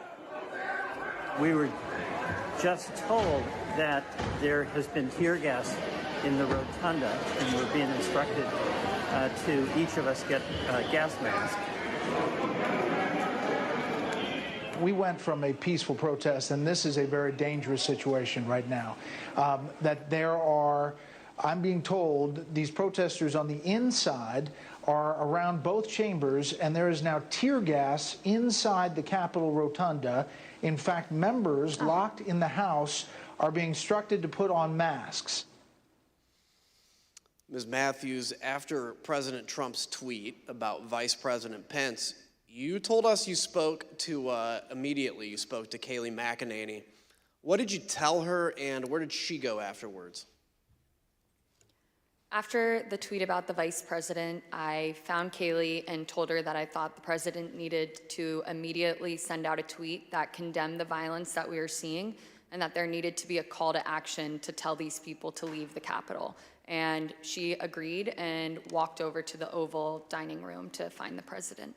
The Oval. We interviewed Ms. McEnany and others who were in the dining room with the president. Is that, I've urging never him heard to it put called out the a Oval statement. dining room. Ms. Matthews, Ms. McEnany told us she came right back to the press office after meeting with the president about this particular tweet. What did she tell you about what happened in that dining room? When she got back, she told me that a tweet had been sent out, and I told her that I thought the tweet did not go far enough, that I thought there needed to be a call to action and he needed to condemn the violence. And we were in a room full of people, but people weren't paying attention, and so she looked directly at me and in a hushed tone shared with me that the president did not want to include any sort of mention of peace in that tweet, and that it took some convincing on their part, those who were in the room. And she said that there was a back and forth going over different phrases to find something that he was comfortable with. And it wasn't until Ivanka Trump suggested the phrase, "stay peaceful," that he finally agreed to include it. The president resisted writing "stay peaceful" in a tweet. He told Mark Meadows that the rioters were doing what they should be doing, and the rioters understood they were doing what President Trump wanted them to do. President Trump's message was heard clearly by Stop the Steal organizer Ali Alexander. At 2:38, he told another organizer, quote, "POTUS is not ignorant of what his words would do." Rioters storming the Capitol also heard President Trump's message. In this video, you'll see surveillance footage from the rotunda that shows a group of Oath Keepers, including Jessica Watkins, who's been charged with seditious conspiracy. You'll hear her walkie-talkie communications with others as they share intelligence and communicate about President Trump's 2:38 tweet in real time. Again, we warn the audience that this clip also contains strong language. CNN just said that they evacuated all members of Congress into a safety room. There's no safe place in the United States for any of these motherfuckers right now, let me tell you. I hope they understand that we are not joking around. Military Principle 105. Military Principle 105. Cave means grave. Trump just tweeted, "Please support our Capitol Police. They are on our side. Do not harm them." That's saying a lot by what he didn't say. He didn't say not to do anything to the congressman. Well, he did not ask them to stand down. He just said, stand by the Capitol Police. They are on our side, and they are good people. So it's getting real down there. I got it on TV, and it's looking pretty friggin' radical to me. CNN said that Trump has egged this on, that he is egging it on, and that he is watching the country burn 2 weeks before he leaves office. He is not leaving office. I don't give a shit what they say. That's his take. We are in the mezzanine. We are in the main dome right now. We are rocking it. They're throwing grenades. They're freaking shooting people with paintballs, but we're in here. Be safe, be safe. God bless and Godspeed, and keep going. Get it, Jess. Do your shit. This is what we fucking lived up for. Everything we fucking trained for. Took over the Capitol, overran the Capitol. We're in the fucking Capitol, bro. We've now seen how President Trump's supporters reacted to his tweets. Mr. Pottinger, you told us that you consider the tweets sent to this point to be, quote, wholly inadequate given the urgency of the crisis. What, in your view, would have been needed? Yeah, it was insufficient. I think what you could count me among those who was hoping to see an unequivocal, strong statement clearing out the Capitol, telling people to stand down, leave, go home. I think that's what we were hoping for. Something a lot more that kind of definitive. That kind of drifted off there. That kind of faded away there. He has that power over his folks. Ms. Matthews, you told us about a colleague who said during we were the hoping attack for the something president like should not condemn the violence. Can you please tell something us about that maybe moment a little bit in your stronger reaction? than that. Maybe a little bit, yeah. Maybe. Hey, Mr. Yes, President, so maybe you could a tell the people in the conversation Capitol started building in to the maybe press office tone it down. after the president sent out those two tweets that I maybe- deemed were maybe- insufficient. And a colleague suggested that the president shouldn't condemn the violence guys. because they thought it would be, quote, handing a win to the media if he were to condemn his supporters. And I disagreed. I thought that we should condemn the violence and condemn it unequivocally. And I thought that he needed to include a call to action and to tell these people to go home. And a debate ensued over it. And I became visibly frustrated, and my colleagues were well aware of that. And I couldn't believe that we were arguing over this in the middle of the West Wing, talking about the politics of a tweet, being concerned with handing the media a win when we had just watched all of that violence unfold at the Capitol. And so I motioned up at the TV and I said, do you think it looks like we're effing winning? Because I don't think it does. And I again reiterated that I thought that the president needed to condemn the violence because it didn't matter if it was coming from the left or the right, that you should condemn violence 100% of the time. We've heard this evening how everyone in the president's orbit was pushing him to do more, to tell the mob to leave the Capitol. One of those people was Republican leader Kevin McCarthy. He managed to get the president on the phone and told him to call off his supporters. As you will hear, the president refused, and so Leader McCarthy reached out for help to Ivanka Trump, who was at the White House, and Jared Kushner, who that afternoon had just arrived back on a flight from the Middle East. So at some point I'm still looking up this military principle McCarthy, 105, cave means grave. Does anyone know what that guy was talking about? It was transferred to the president. Is that correct? I can't find anything on this. What? That's generally what I recall. What weird ass. Okay. Were you involved in making This was, by the way, in an Oath Keepers live chat. Yes. Okay. Where was the president at the time that he took that call? He was in the dining room. Would you personally reach out to the president for more support?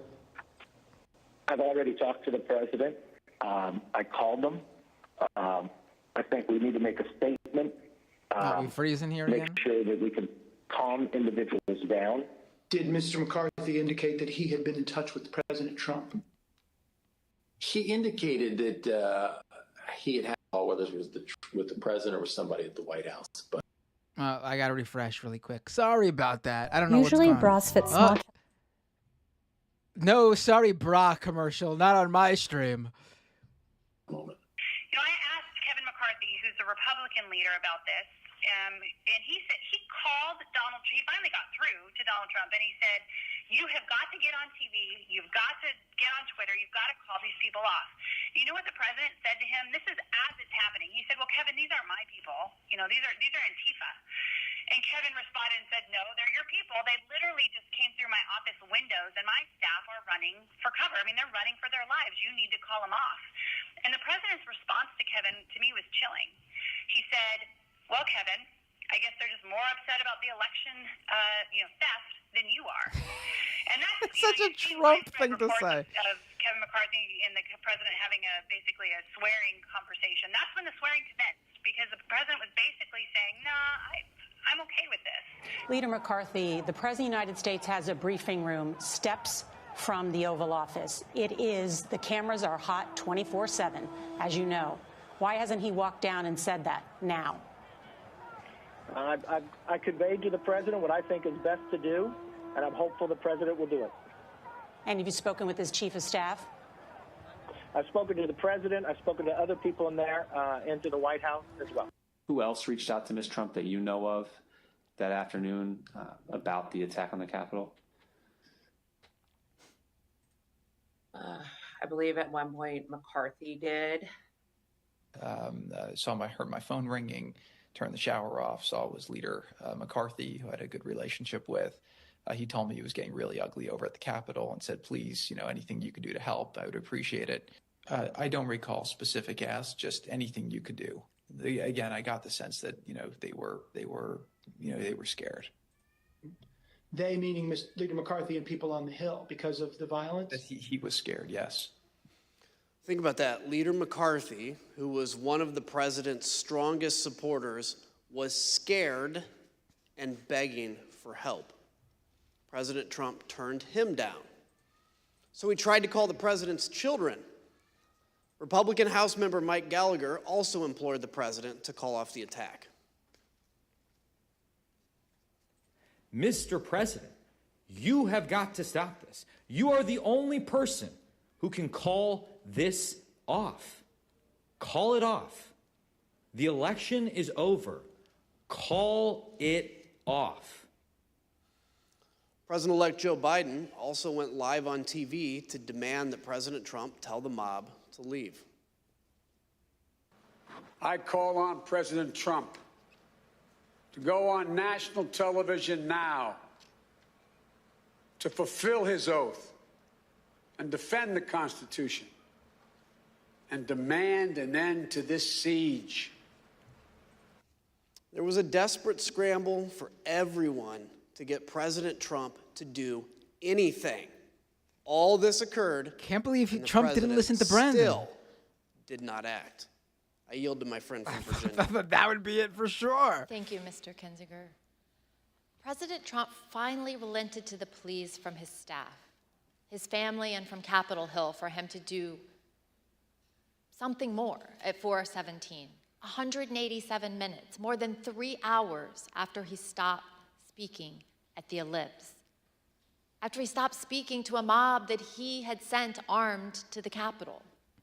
That's when he tweeted a video telling the rioters to go home, while also telling them that they were special. I wanted to overturn the election results. By that time, although, But then the I violence was heard from far Biden. from over. I heard from Brandon over Law there, enforcement had and changed started my to mind. turn the tide.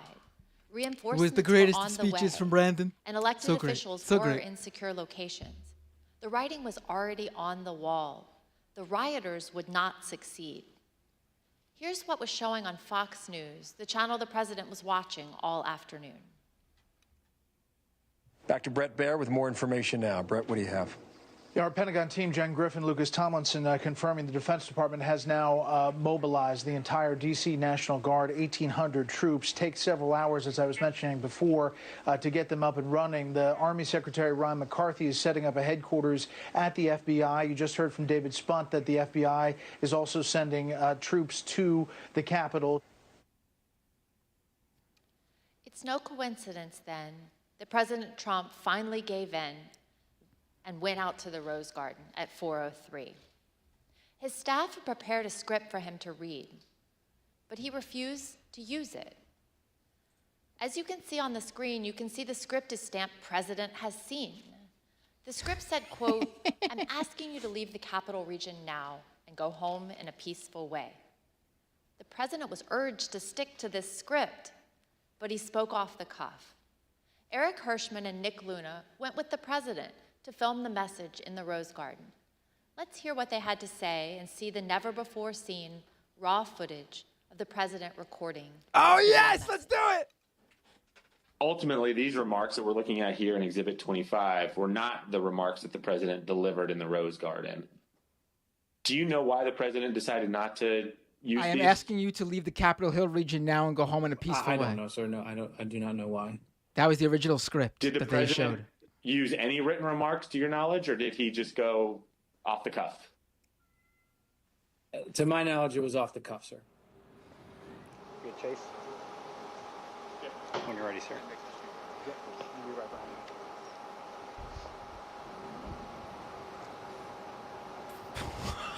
You tell me when you're ready, sir.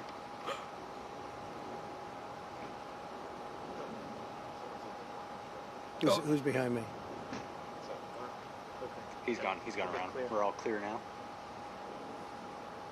Squinting his eyes. I know your pain. I know you're hurt. We had a election. Let me see. I know your pain. I know you're hurt. We had an election that was stolen from us. It was a landslide election, and everyone knows it, especially the other side. But you have to go home now.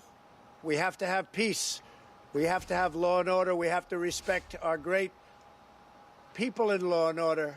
We don't want anybody hurt. It's a very tough period of time. There's never been a time like this where such a thing happened, where they could take it away from all of us, from me, from you, from our country. This was a fraudulent election, but we can't play into the hands of these people. We have to have peace. So go home. We love you. You're very special.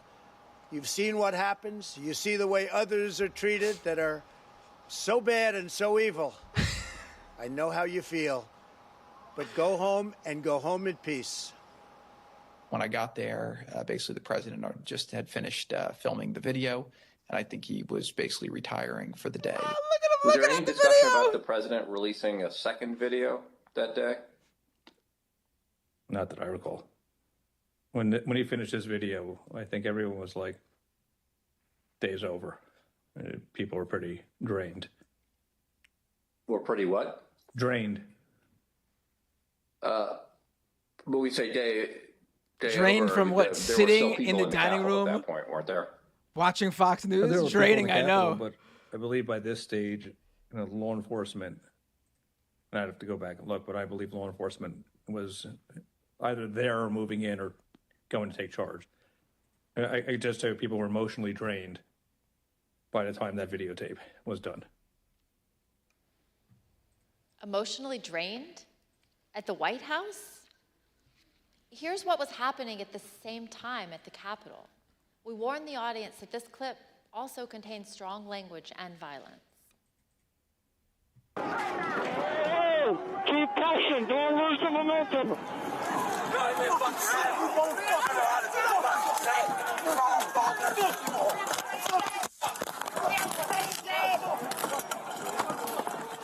Another officer unconscious.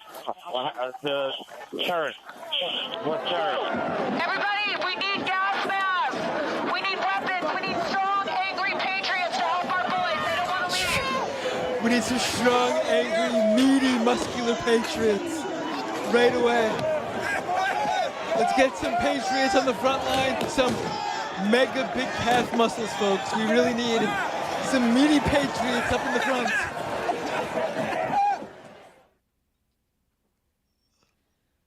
While President Trump refused to even lift another finger to help, other leaders honored their oaths and acted to clear the Capitol and resume the joint session.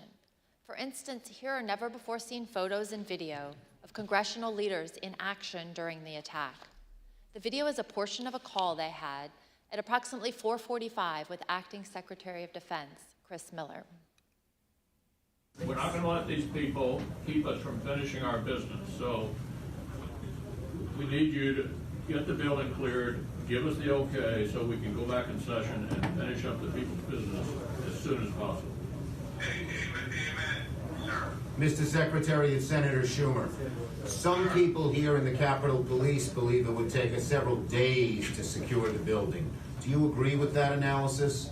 I'm not on the ground, but I do not agree with that analysis. So what is the earliest that we could safely resume our proceedings in the Senate and House chambers? The earliest we could safely You know, I didn't think of that. They got... Here's my assessment, but I prefer to be on the ground, which I personally would prefer to be right now, but I need to be here. I would say, in that case, we're looking at 4 to 5 hours. They continued with the proceedings that day. Worked the phones from his own secure evacuation But there could have easily been people hiding including somewhere in the conversations with Capitol Acting building, Secretary no? of Defense Miller and other military leaders, well past President Trump's 417 video. Let's look at some never-before-seen photographs of the Vice President during this critical time and hear about the Vice President's conversation with military leaders to secure the Capitol and ensure everyone was safe. Vice President Pence, there were 2 or 3 calls with Vice President Pence. He was very animated, and he issued very explicit, very direct, unambiguous orders. There was no question about that. And he was, and I can get you the exact quotes, I guess, from some of our records somewhere, but he was very animated, very direct, very firm, and to Secretary Miller. Get the military down here, get the guard down here, put down this situation, etc. As you heard earlier in the hearing, the president did not call the vice president or anyone in the military, federal law enforcement, or DC government. Not a single person. But General Milley did hear from Mark Meadows. The contrast between that call and his calls with Vice President Pence tell you everything you need to know about President Trump's dereliction of duty. Let's listen. Let's listen, yes. He said, this is from memory, he said, we have to kill the narrative that the vice president is making all the decisions. We need to establish the narrative that, that the president is still in charge and that things are steady or stable or what's that thing. I immediately interpret that as politics, politics, politics. Red flag for me personally, no action, but I remember it distinctly. I don't do political narratives. So while President Trump and his advisors were drained, other leaders upheld their oaths to do the right thing. Maybe it was exhausting to get the president to put out that video, but think about the law enforcement officers who were attacked by the mob that day. And President Trump had summoned them himself What to did they Washington. say? What's that thing with the And what about face-eating President panther Trump? party? He watched right? TV, tweeted, called senators to try to delay the count of electoral votes, called Rudy Giuliani, and argued with his staff who were insisting that he should call off the attack. Ms. Matthews, what was your reaction to President Trump's message to the mob at 417? I was struck by the fact that he chose to begin the video by pushing the lie that there was a stolen election. And as the video went on, I felt a small sense of relief because he finally told these people to go home. But that was immediately followed up by him saying, "We love you, you're very special." And that was disturbing to me because he didn't distinguish between those that peacefully attended his speech earlier that day. Oh, and please, it was those all that the we same watched thing. cause violence at the Capitol. The people who Instead, went to that speech he earlier told the came people fully who we had just expecting watched the second part storm our of the nation's event. Capitol with the intent on overthrowing our democracy, violently attack police officers, and chant heinous things like "Hang Mike Pence, we love you, you're very special." And as a spokesperson We for love him, you. I knew that I You're would be very asked special. to defend that.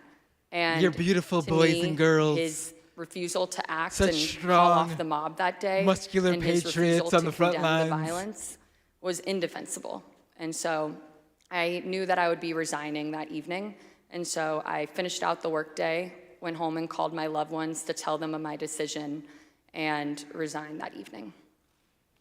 Called you. your loved ones to tell them you were Indefensible. resigning? That's a bit weird. Let's hear what some of your colleagues in the press office told us about their reaction to the same 417 message. Daddy! I felt like it was the I'm absolute resigning. bare minimum. I mean, of what could is have with been these said people? At that point for something on camera. What else do you think should have been said?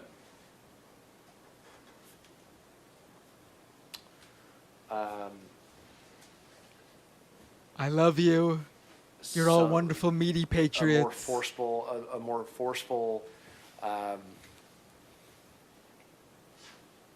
dismissal of the violence, a more forceful command to go home, a more forceful respect for law enforcement, even a comparison.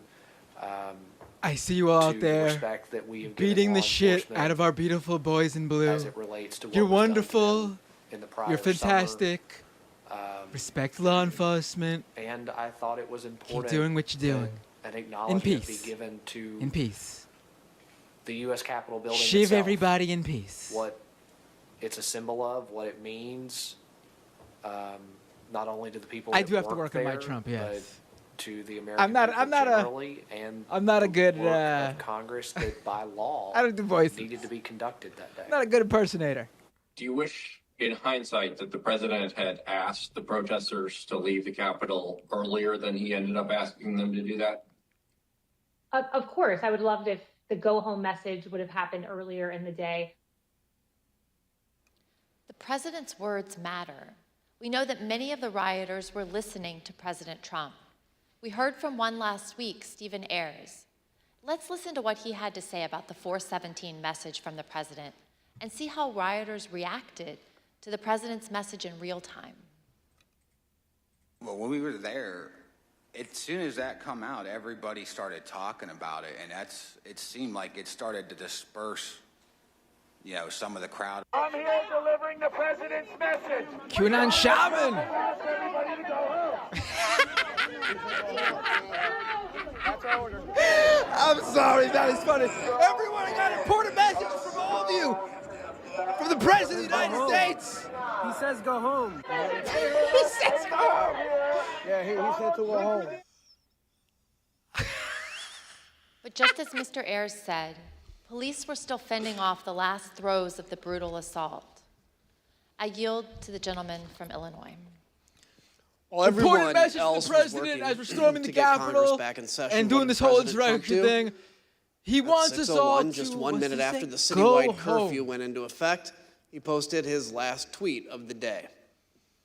After officers engaged in multiple hours of hand-to-hand combat, with over 100 of them sustaining injuries, President Trump tweeted at 6:01 and justified the violence as a natural response to the election.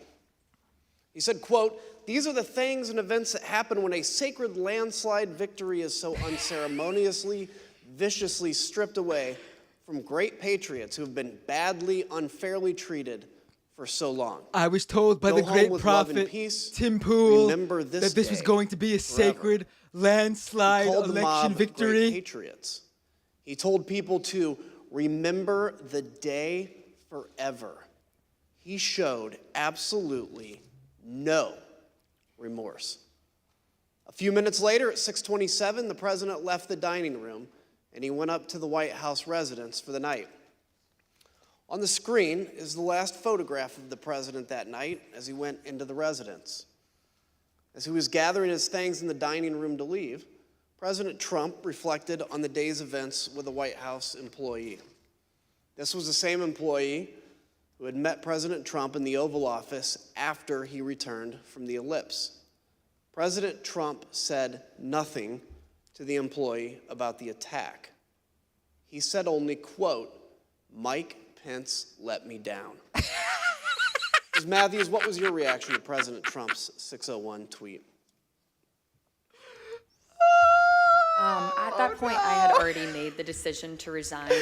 Mike and Pence let this me tweet down. just further cemented my decision. I thought that January Pence, 6, 2021 was one of the darkest days in our nation's history, and President Trump was treating it as a celebratory massacred my occasion with that boy. tweet. And so it just further cemented my decision to resign. Others agreed with your assessment of that tweet. Let's look at what they had to say. Who asked you about this tweet before it was sent? The president. Tell us about that conversation and everything that you said and he said to the best of your recollection.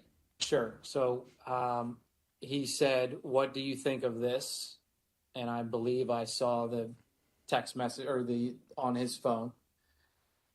And I remember saying to him, the wording on the first sentence, I guess it's one long sentence, but the wording on the first sentence would lead some to believe that There's potentially two he had something to sentences. do with the events that happened at the Capitol. What did he say? I don't recall him saying anything in response to that. I believe that was the end of the conversation. Did he change anything in light of your comments? No, sir, he did not. And what about this made you think that someone might perceive the president having a role in the violence at the Capitol? It was my interpretation of the words. I mean, I'm not I don't write speeches or anything, but the phrase, "These are the things that happened," to me sounded as if culpability was associated with it, to me.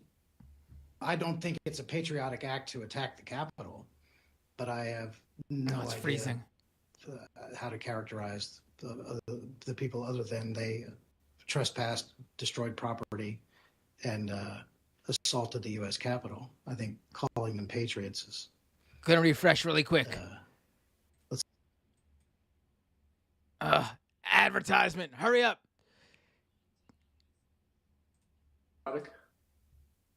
Criminal, unpatriotic, sure. What happened at the Capitol cannot be justified in any form or fashion. It was wrong and it was tragic, and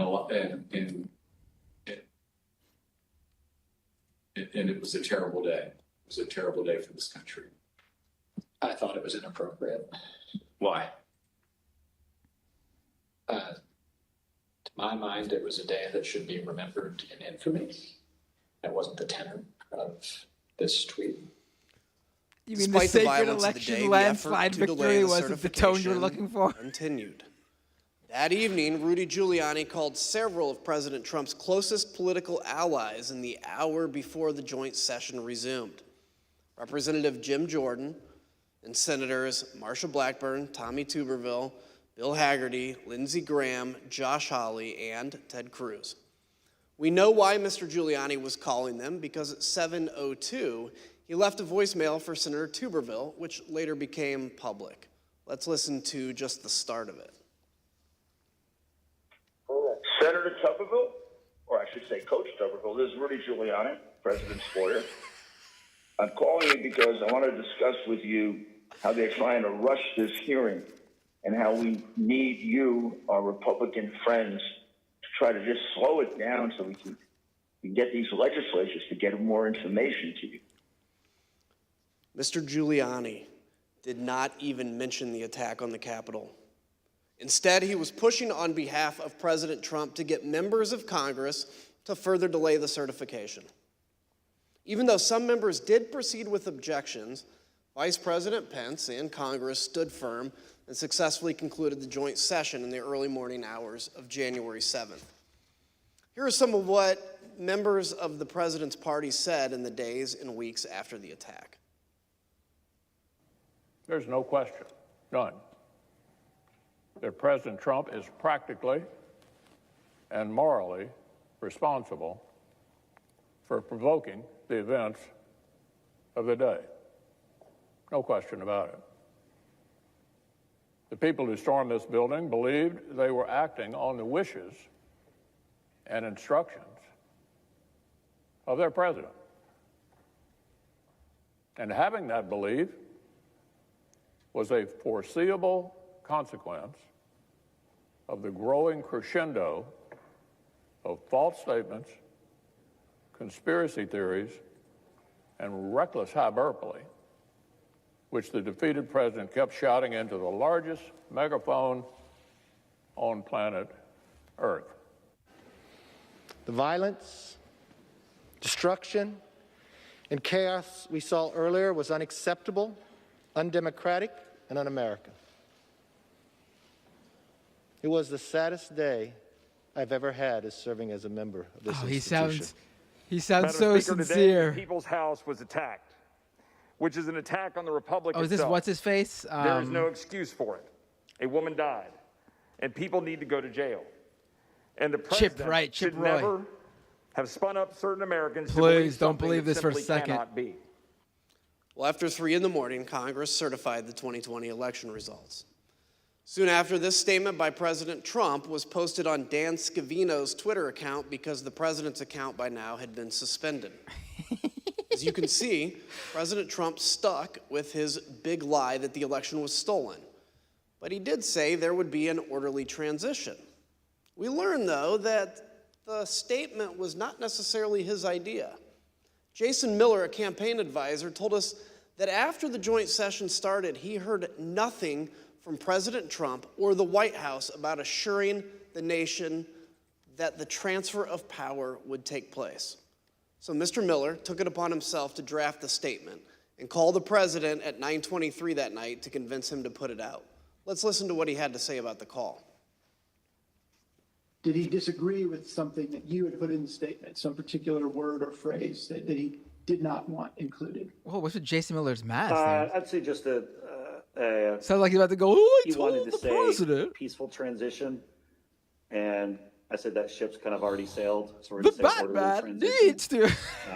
That was about I the told extent Trump of that the disagreement Batman or needs to come back to the honor.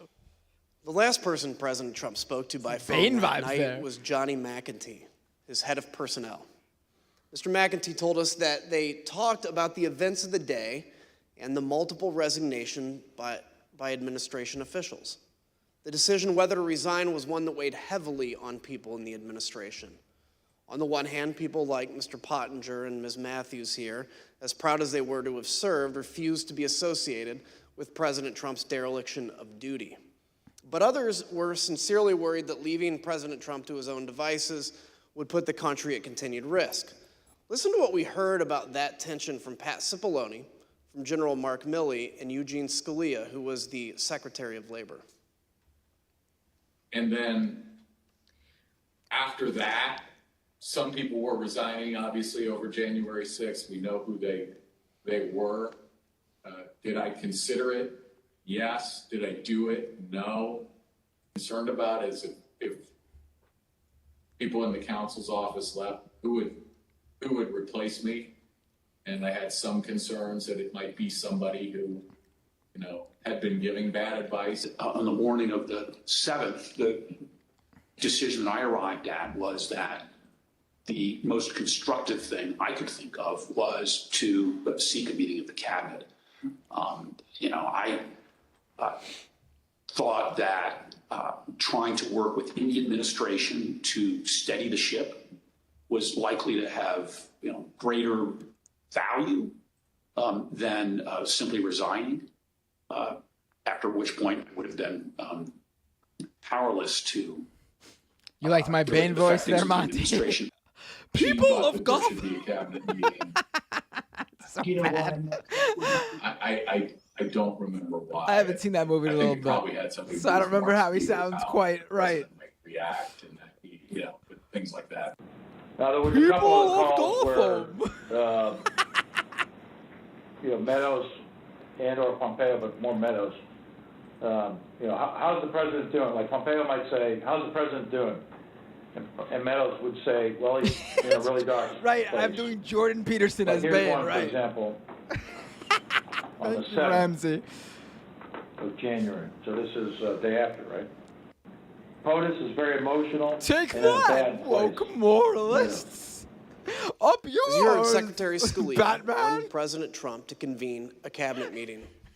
He put his request in a memo to the president, and here's what it said. You can see that Secretary Scalia recommended that the president, quote, no longer publicly question the election results. After Wednesday, no one can deny this is harmful. Secretary Scalia also highlighted the importance of the public knowing the president would invoke his cabinet in decision-making and not, quote, certain private individuals. Though Secretary Scalia did not say it, he was referring to Rudy Giuliani and the rest of the so-called clown car working with President Trump to try to overturn the election. Secretary Scalia understood that the president needed to do more to reassure the public about the last few weeks of the Trump administration. Mr. Pottinger, when you made the decision to resign, did you walk out of the White House immediately? No, I wanted to first talk to my immediate boss, that was the National Security Advisor, Robert O'Brien. Robert O'Brien was traveling on the 6th. I reached him at about 4:30 p.m. And told him that I was submitting my resignation. He accepted the resignation, but he also asked whether I could stay until he could get back to the White House. And I agreed to that. We both wanted to make sure that I was leading in a responsible way. A Trump thing to say with my Jordan We still have Peterson foreign Bane adversaries voice. to worry about, hackers, terrorists, nation states, I did not want to leave my chair empty, given that I was the top national security staffer. That was the White worst House. one yet. So I ended up staying at my desk through the night. When Robert O'Brien arrived back at the White House the next morning, the morning of the 7th, I debriefed with him and left for the last time. So you and I both share a passion for national security of our country. Can you What a share weird with me, thing what's to your say. view on how January 6th impacted our National security of this country is my passion. Well, when you have a presidential transition, even under the best circumstances, it's a time of vulnerability. It's a time of vulnerability.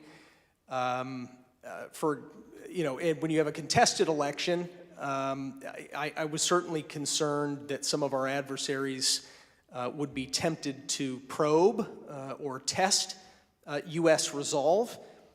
As an example, in late December, the Iranian government attacked the U.S. Embassy in Baghdad. They did that using some of their terrorist proxies. President Trump did handle that. He sent a very clear warning to the Ayatollah and his regime, which I think had a useful effect. Oh, yeah, really. I think that we would have handled other threats of that nature, and luckily no other threats materialized before the inauguration on the 20th. But our national security was harmed in a different way by the 6th of January, and that is that it, I think it emboldened our enemies by helping give them ammunition to feed a narrative that our system of government doesn't work, that the United States is in decline. China, the Putin regime in Russia, Tehran, they're fond of pushing those kinds of narratives. And by the way, they're wrong. We've been hearing for the entirety of U.S. history from kings and despots that the United States is in decline, and those kings and despots have been proven wrong every single time. But nonetheless, January 6th helped feed a perception that I think emboldens our adversaries. The other part I think is simply our allies. I heard from a lot of friends in Europe, in Asia, allies, close friends, and supporters of the United States that they were concerned about the health of our democracy. And so I think it's incumbent upon us to put their minds at ease, to put our own hearts at ease by investigating what happened on the 6th and making sure that it never happens again. Look, I've always said democracies are not defined by bad days. They're defined by how they recover from those bad days. And that's what we're doing here, is to bring accountability to that so we can actually come back even stronger than when we went into January 6th. Ms. Matthews, as you left the White House for the last time that night, January 6th, what did you think Americans needed to hear from President Trump? I think that the American You're people beautiful. needed to I love hear you. and see him publicly commit to a peaceful, or at least You're all my orderly big meaty transition of power. patriots. In the aftermath of the Capitol attack, it wasn't just enough for us to ask him to condemn the violence. He needed to agree that he would peacefully transfer power over to the incoming administration, because that's one of our fundamentals and what it means to live in a democracy. And so that evening when I resigned, the resignation statement that I drafted, I referenced this and I said our nation needs a peaceful transfer of power, in hopes that it would put some sort of public pressure on the White House and President Trump to publicly agree to an orderly transition. Thank you. I yield to my friend from Virginia. Thank you, Mr. Kinzinger. The staff who remained at the White House on the morning of January 7th knew the president needed to address the nation again, and they had a speech prepared for him that morning, but he refused for hours to give it. As you heard Cassidy Hushin testify previously, President Trump finally agreed to record an address to the nation later that evening, the evening of January 7th, because of concerns he might be removed from power under the 25th Amendment or by impeachment. We know these threats were real. Sean Hannity said so himself in a text message that day to Press Secretary Kayleigh McEnany. He wrote, "No more stolen election talk. Yes, impeachment and 25th Amendment are real." We obtained the never-before-seen raw footage of the president recording his address to the nation that day on January 7th, more than 24 hours after the last time he had addressed the nation from the Rose Garden. Let's take a look. Yes, more raw video.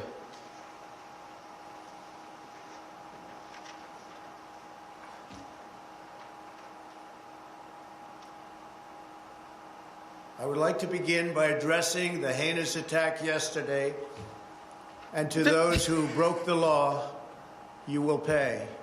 You do not represent our movement, you do not represent our country, and if you broke the law, you can't say that.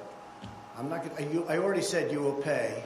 The demonstrators who infiltrated the Capitol have defied the seat of justice. It's defiled, right? See, I can't see it very well. Okay, I'll do this. I'm going to do this. Let's go. I'm blind. But this election is now over. Congress has certified the results. I don't want to say the election's over. I just want to say Congress has certified the results without saying the election's over, okay? Wow. Now Congress. Yeah, right. Now Congress. I didn't say over, so let me see. That's, go to the paragraph. I mean, before. especially being that we know he's calling up election officials just this past month, or just this month it was. I would like to begin by addressing the heinous attack yesterday. Yesterday is a hard word for me. Good. Take the word yesterday, because it doesn't work with the heinous attack on our country. Say on our country. Want to say that? No, keep it. My only goal was to ensure the integrity of the vote. My only goal was to ensure the integrity of the vote. On January 7th, one day after he incited an insurrection based on a lie, oh my President God. Trump still could not say Can we just, that the election the hearing should just replay the whole thing again. Mr. Just play the whole Pottinger, thing again. You've taken the oath multiple times. Oh in my the Marines God. And as an official in the executive branch. Can you please share with us your view about the oath of office and how that translates into accepting election results and a transfer of power? Sure. You know, this isn't the first time that we've had a close election in this country. And President Trump certainly had every right to challenge in court the results of these various elections. But once you've had due process under the law, that was what are they doing holding this to the end of the hearing? Conform with the law, no matter how bitter the result. Once you've presented your evidence in court, judges have heard that evidence, judges have ruled. If you continue to contest an election, you're not just contesting an election anymore. You're actually challenging the Constitution itself. You are challenging the societal norms that allow us to remain unified. I think that one example, for example, you've got Vice President Richard Nixon back in 1960 had lost a hard-fought election against Senator John F. Kennedy. There were irregularities in that vote, according to a lot of the histories, and a lot of Vice President Nixon's supporters asked him to fight, contest it, don't concede. But in one of his finest moments, Vice President Nixon said no. He said it would tear the country to pieces, and he conceded to Jack Kennedy and announced that he was going to support him as the next president. We have an example of a Democratic candidate for president, Vice President Al Gore, who faced a very similar dilemma. He strongly disagreed with the Supreme Court decision that lost his election bid and allowed President George W. Bush to take office. But he gave a speech of concession in late December, mid or late December of 2000, where he said, this is for the sake of the unity of us as a people and for the strength of our democracy. I also am going to concede. I'm going to support the new president. His speech is actually a pretty good model, I think, for any candidate for any office, up to and including the president, and from any party to read, particularly right now. You know, the oath that our presidents take, it's very similar to the oath of office I took as a U.S. Marine officer and the oath I took as a White House official. It is to support and defend the Constitution. It's to protect the Constitution, to bear true faith and allegiance to the Constitution. And it is a sacred oath. It's an oath that we take before our families. The problem with this hearing is this guy. This is their witness, their testimony for the day, and he's still a sycophant. We have still an this idea obligation that he to live left by Trump that because of oath. January 6th And is in I do still believe that we have the most ingenious system of government on earth, despite its imperfections. I don't envy countries that don't have this system that actually allows for a predictable, peaceful transfer of government every 4 to 8 years, and it's not something that we should take for granted. Thank you. As we heard at the start of the hearing, in the immediate aftermath of January 6th, Republican leader Kevin McCarthy understood that President Trump bore responsibility for that day and should have taken immediate action to stop the violence. He was even more candid in calls with Republican colleagues. As you'll hear in a moment, recordings of some of these calls that were later published by the New York Times, the context for these calls was that a resolution had been introduced in the House calling for Vice President Pence and the cabinet to remove President Trump from power under the 25th Amendment. Let's listen. I've had it with this guy. What he did is unacceptable. Nobody can defend that, and nobody should defend it. Don't freeze. The only discussion I would have with him is that I think this will pass, and it would be my recommendation we should resign.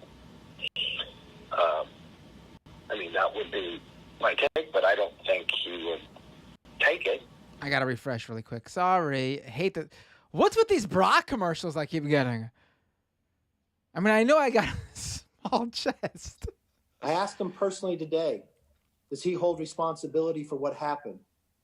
Does he feel bad about what happened? He told me he does have some responsibility for what happened. And he needs to acknowledge that. President Trump has never publicly acknowledged his responsibility for the attack. The only time he apparently did so was in that private call with Kevin McCarthy. There's something else President Trump has never acknowledged: the names and the memories of the officers who died following the attack on the Capitol.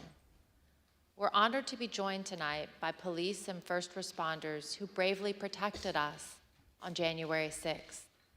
Your character and courage give us hope that democracy can and should prevail, even in the face of a violent insurrection. We on this dais can never thank you enough for what you did to protect our democracy. On January 9th, two of President Trump's top campaign officials texted each other about the president's glaring silence on the tragic death of Capitol Police Officer Brian Sicknick, who succumbed to his injuries the night of January 7th.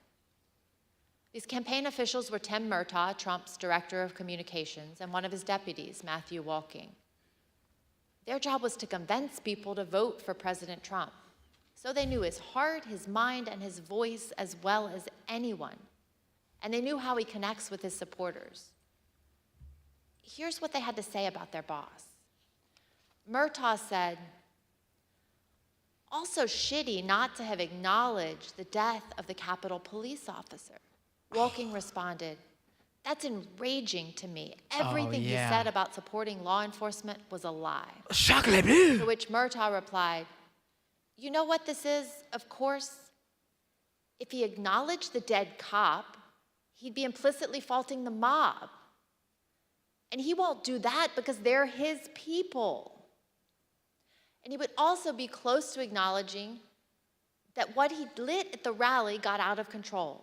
No way he acknowledges something that could ultimately be called his fault. No way. President Trump did not then and does not now have the character or courage to say to the American people what his own people know to be true. He is responsible for the attack on the Capitol on January 6th. Thank you, and I yield to the gentleman from Illinois. Thank you, Ms. Loria. Tonight's testimony and evidence is as sobering as it is straightforward. Within minutes of stepping off the ellipse stage, Donald Trump knew about the violent attack on the Capitol. From the comfort of his dining room, he watched on TV as the attack escalated. He sent tweets that inflamed and expressed support for the desire of some to literally kill Vice President Mike Pence. For 3 hours, he refused to call off the attack. Donald Trump refused to take the urgent advice he received that day. Not from his political opponents or from the liberal media, but from his own family, his own friends, his own staff, and his own advisors. In the midst of an attack, when there was no time for politics, the people closest to Trump told him the truth. It was his supporters attacking the Capitol, and he alone could get through to them. So they pled for him to act, to place his country above himself. Still, he refused to lead and to meet the moment to honor his oath.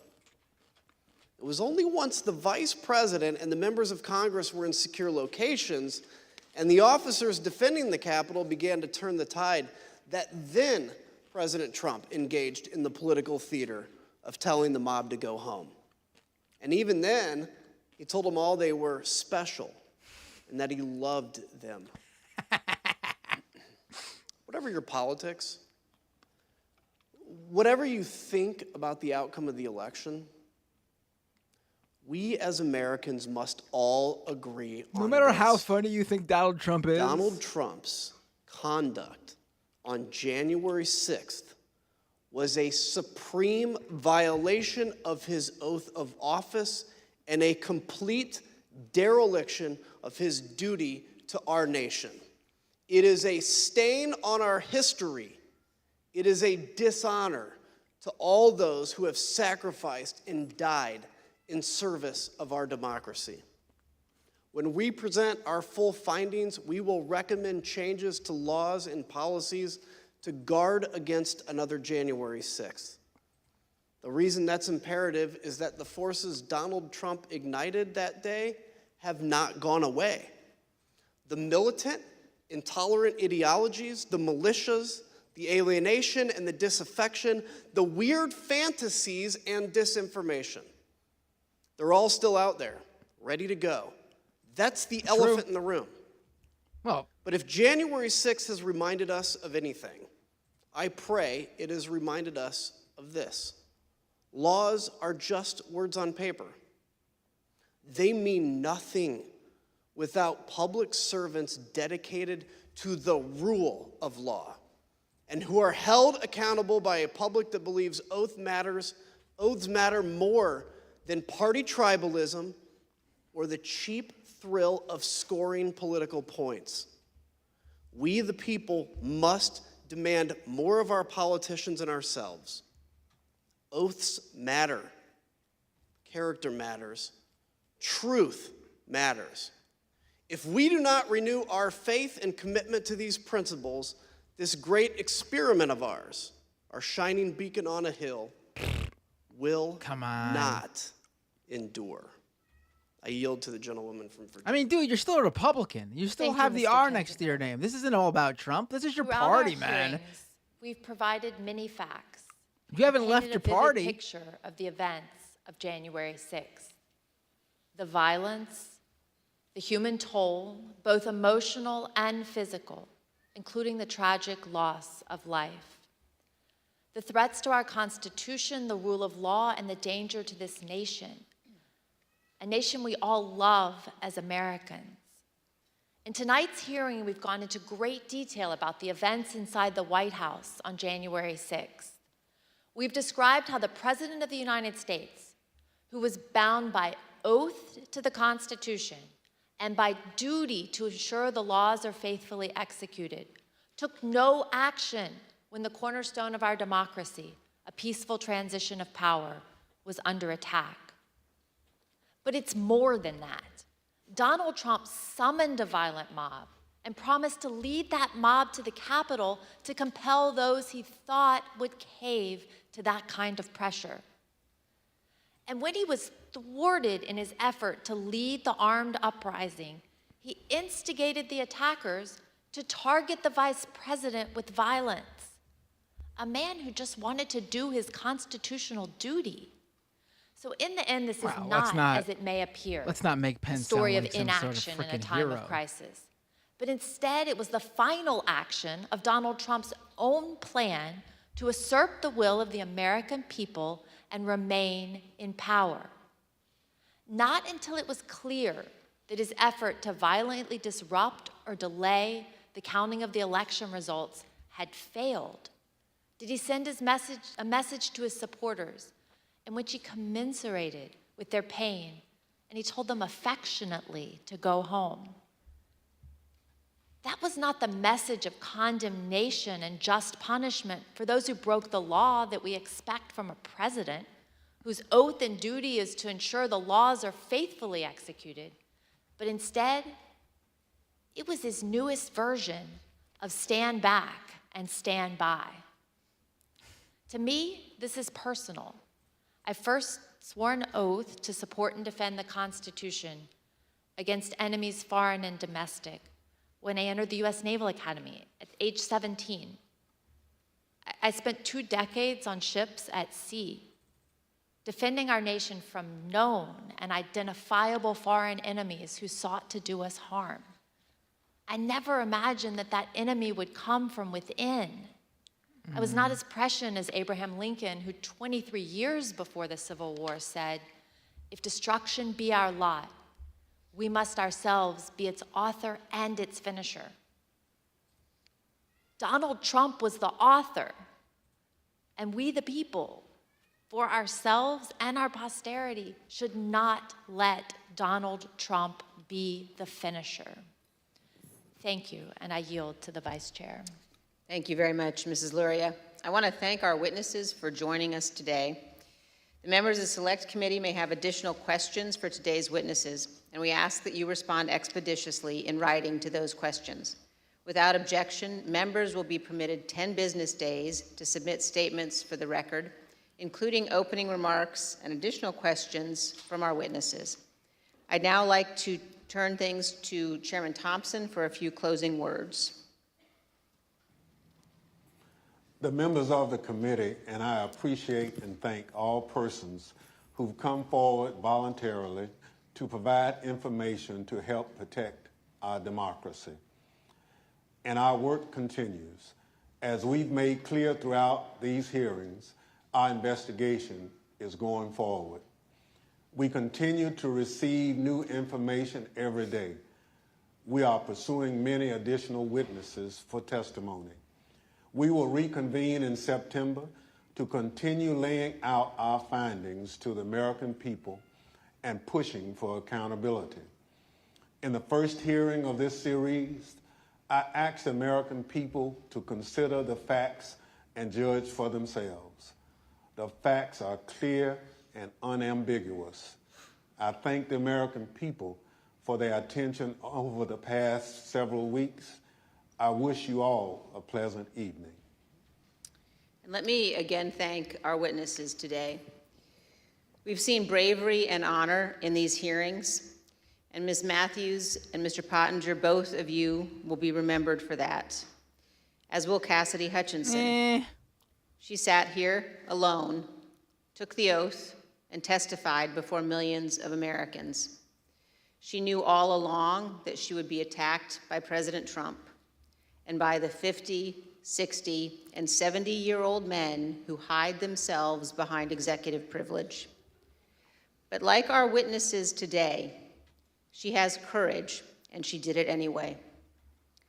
Cassidy, Sarah, and our other witnesses, including Officer Caroline Edwards, Shay Moss, and her mother, Ruby Freeman, are an inspiration to American women and to American girls. We owe a debt to all of those who have calm and down will a little appear bit here.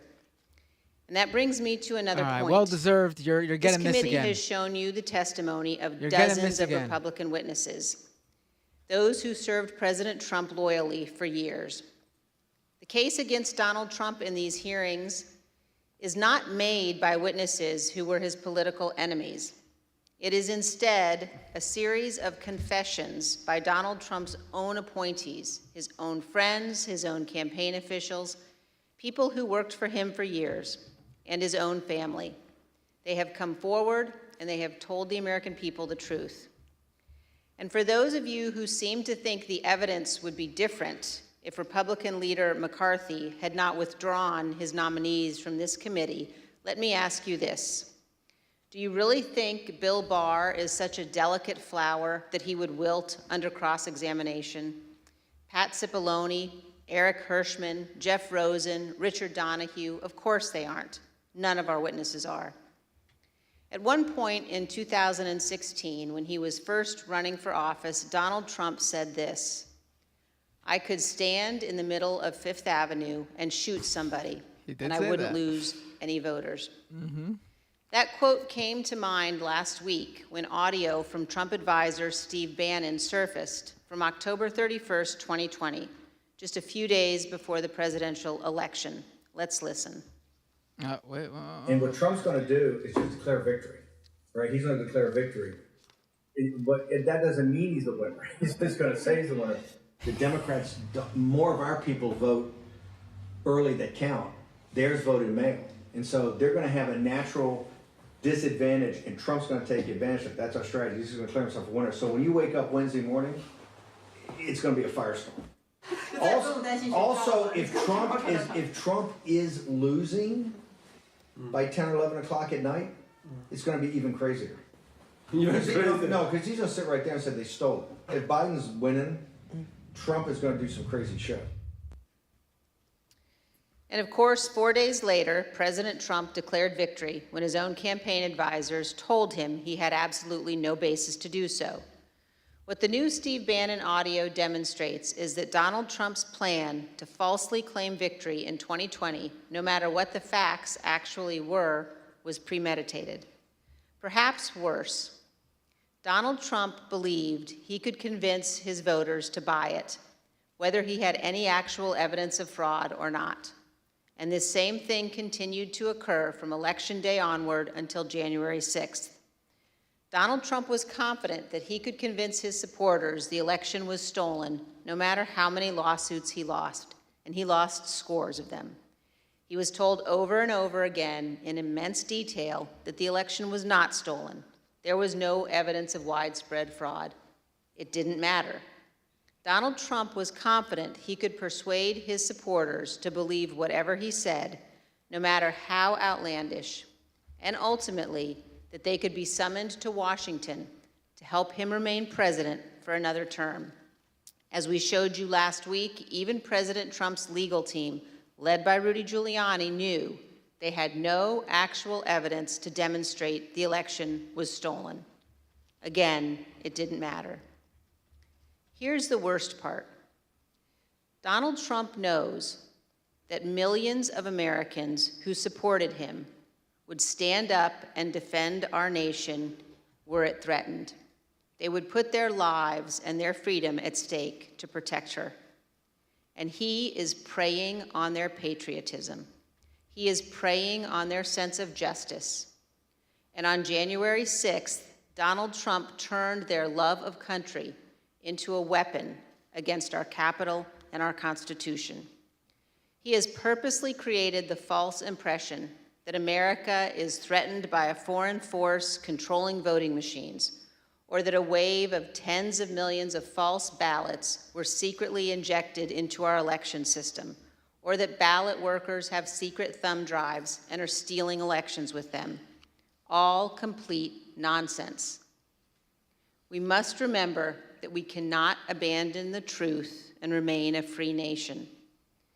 In late November of 2020, while President Trump was still pursuing lawsuits, many of us were urging him to put any genuine evidence of fraud forward in the courts and to accept the outcome of those cases. She's As January 6th approached, I circulated a memo to my Republican colleagues explaining why our congressional proceedings to count electoral votes could not be used to change the outcome of the election.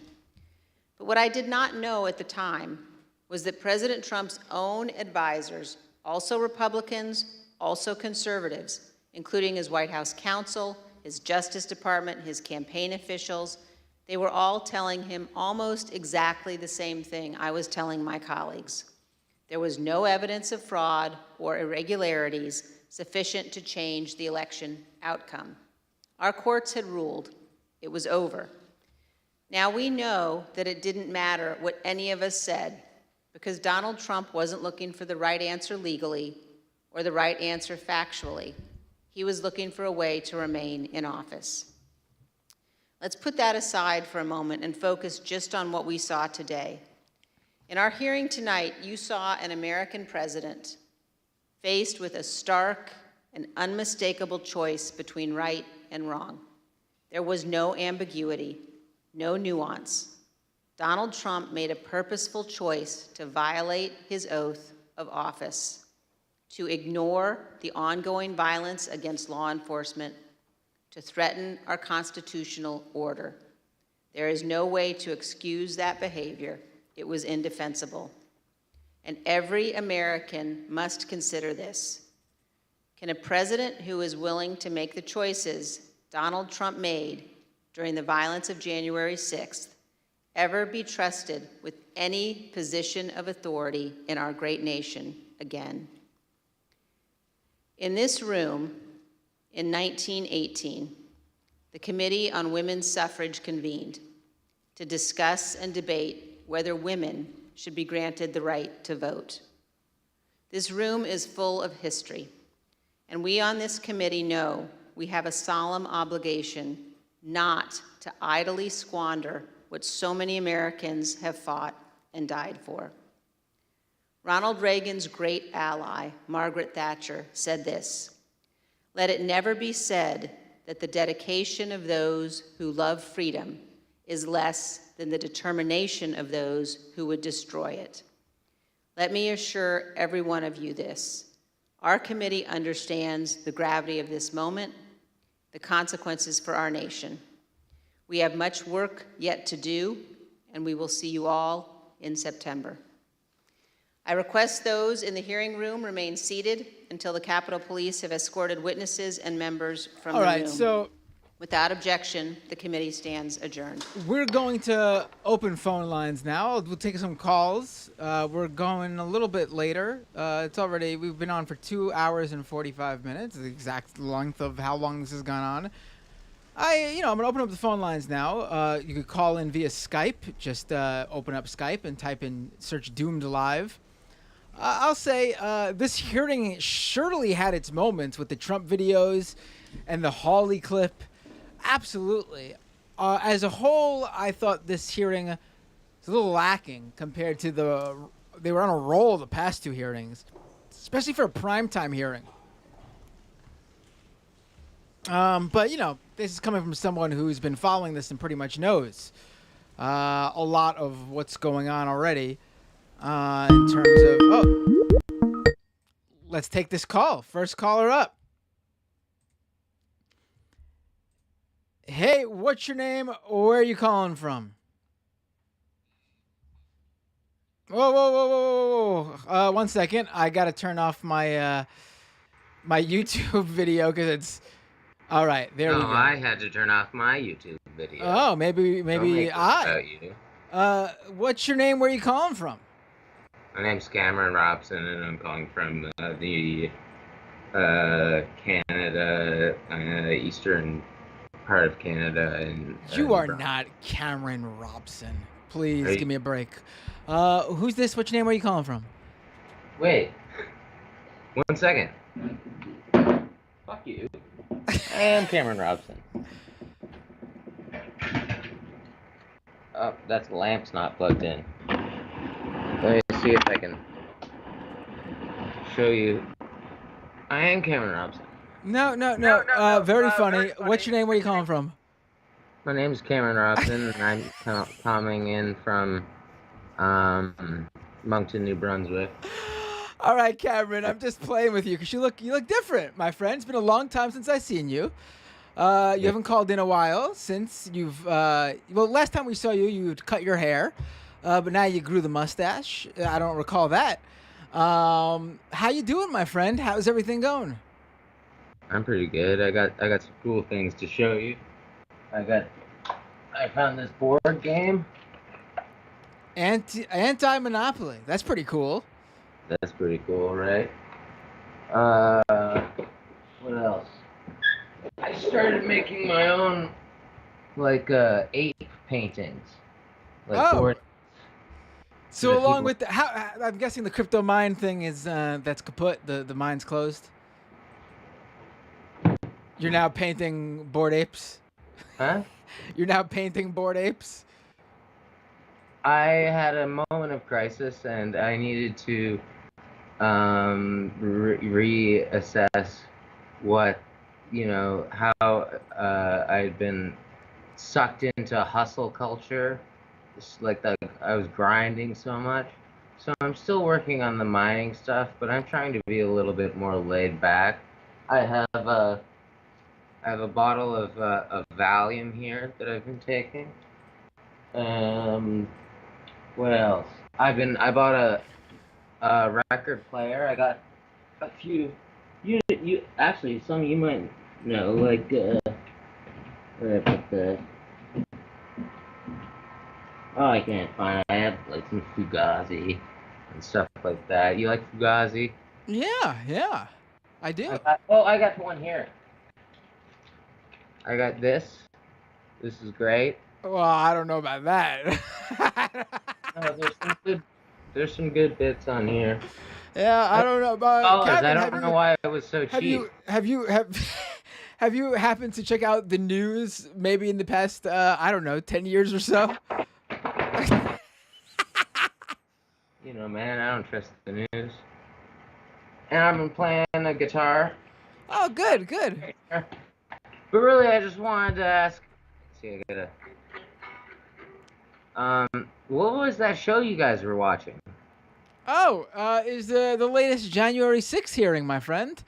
We're seeing, personally, the highlights that I encourage everyone to go check out is Josh Hawley hauling ass out of the Capitol after he was Mr. Big Shot Tough Guy earlier in the day. And then we got two Donald Trump outtakes for when he filmed his January 6th video and his January 7th video. There was a blooper reel. Yes, pretty much, yeah, the blooper reel. That's basically what it was. Like a DVD extra. And shit, I meant to be thinking about. I had another thing.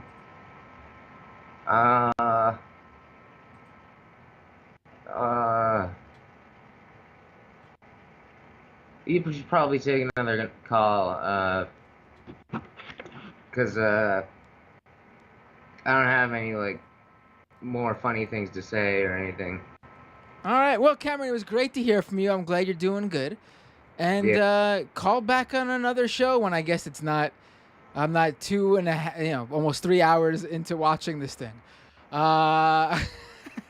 And then we'll talk about the crypto stuff and how life's been going. Thanks for calling in, my friend. Glad to see you. It's been a while, so I was thinking about it. I was like, oh, I hope Cameron's all right. I haven't heard from him in a while. Damn, that means so much. I often think nobody ever even knows that I'm around any. Oh, anyway, no, Cameron, my friend, I know you got the mind going. I know you're busy. But everyone was thinking about, I even for the past couple scam economies, I had people, missed those Cameron calls. So glad you're doing good. And I look forward to you calling. I'm doing a scam economy tomorrow. So that might be the best time to call in. Because tonight was doomed because of the hearing. So the scheduling of this week was a little bit off. Oh, I wanted to ask why they would do a January 6th hearing in in crypto, right? In scam economy, right?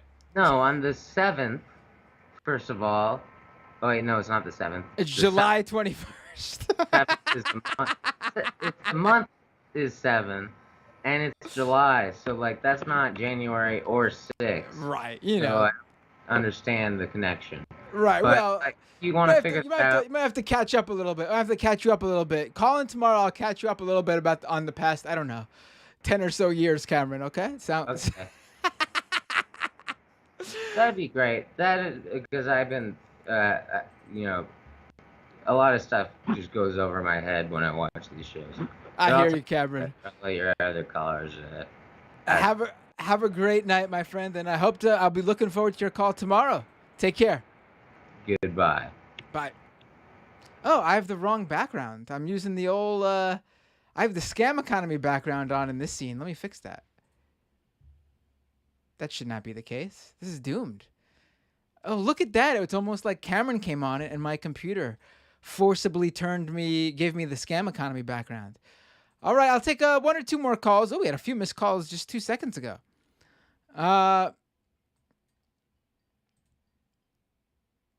Hey, what's your name? Where are you calling from? Hey, Matt, it's Tony from Texas. Hey, Tony from Texas. How are you? What would you like to talk about? I'm doing well. I guess I want to talk about... Is that a Donald Trump draped in an American flag painting on your wall? No, Lord, no. It's an American flag with like some pottery and stuff sitting on it. It's like I gotta tell you, from far away via a grainy webcam footage, that pottery looks like Donald Trump's face, and it looks like his body is wrapped in that American flag. Oh no, I'm house sitting for my parents right now. So this is not my living space, but it's some old art from when they had a picture framing shop. It's nothing to do. I don't know, that pottery from my perspective looks a lot like Donald Trump's face. Man, when I was setting up my cam, I was just like, oh man, does it really have to be like that piece like in the background? But it's just like it was the piece of art that fit in that spot, and so that's what's up there. But I mean, no. I gotta pull it up. Go ahead. I gotta pull it up. 1 second. Give me a second. Trump hugging the American flag. We all remember that photo. Give me a second. Let's pull this bad boy up. I mean, oh my God, this is the picture you've got right there up on the wall. You ready, everybody? Let's put it side by side. This is literally what we got right here. This is, I mean, hold on. I'll bring up your photo full. Here we go. This is what we're looking at here. This is your painting right there on the wall. It looks just like it. Everybody can see. There we go. Look at that. That's your painting. Beautiful. Beautiful. Listen, it's okay. Trump can be your president. It's okay. It's not. Oh, God. I love how we spent the first 2 minutes of this call on the exact thing I was hoping was going to be overlooked in the... Oh, did you think about that painting and think to yourself, I thought about that when I was setting the camera. I was like, no way it's going to be overshadowed by this sweet-ass tie-dye poncho that I'm wearing. I was like, he's going to glom right onto that. All right, no way is Matt going to fixate on that painting behind me. Oh, you better believe I will. See, the thing is, your poncho, from what I know of you, the poncho is not so out of character. You give off you give off the vibe of you know, psychedelic, hippie-like, you know. But my cousin made this. The painting, that's not what I think. Oh, maybe the Texas part of Tony from Texas, but not so much the Tony that I know. But go ahead. Let's get you called into the show. I'm sure you didn't call in for the painting. Maybe you did, but if you didn't, what would you like to talk about? I was wanting to, I guess, just talk about I've been listening while I was at work earlier, but as soon as this stream started, I've been listening in, and it was cathartic to have all of these reactions, listening to the hearing and hearing your live, mirrored reactions. I remember at one point, I can't remember, Sarah, what's her face, was saying something, or it was one of the other witnesses, but they were bloviating about I wanted to do right by all the good that President Trump did for this country, and I just kind of snarkily laughed at that, and you almost simultaneously laughed the exact same way. So it made all of that jingoistic bloviation a bit more bearable, and I think we're right to be frustrated by it. But at the same time, for the people that really need to absorb the information from these hearings, they need those like dump truck loads of sugar to make the medicine go down. And so while we are rightfully annoyed by all of that mealy mouth bullshit, there's a lot of people in this country who would not, they would just shut down if not for all of that mealy mouth bullshit. Yeah. No, it's right. Yeah. So, it's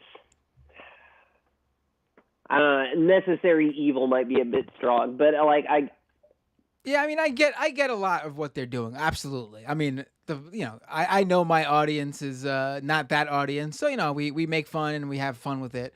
But there's some of the stuff that I totally get what they're doing. And I get the purpose of Liz Cheney. Doesn't mean I have to like her.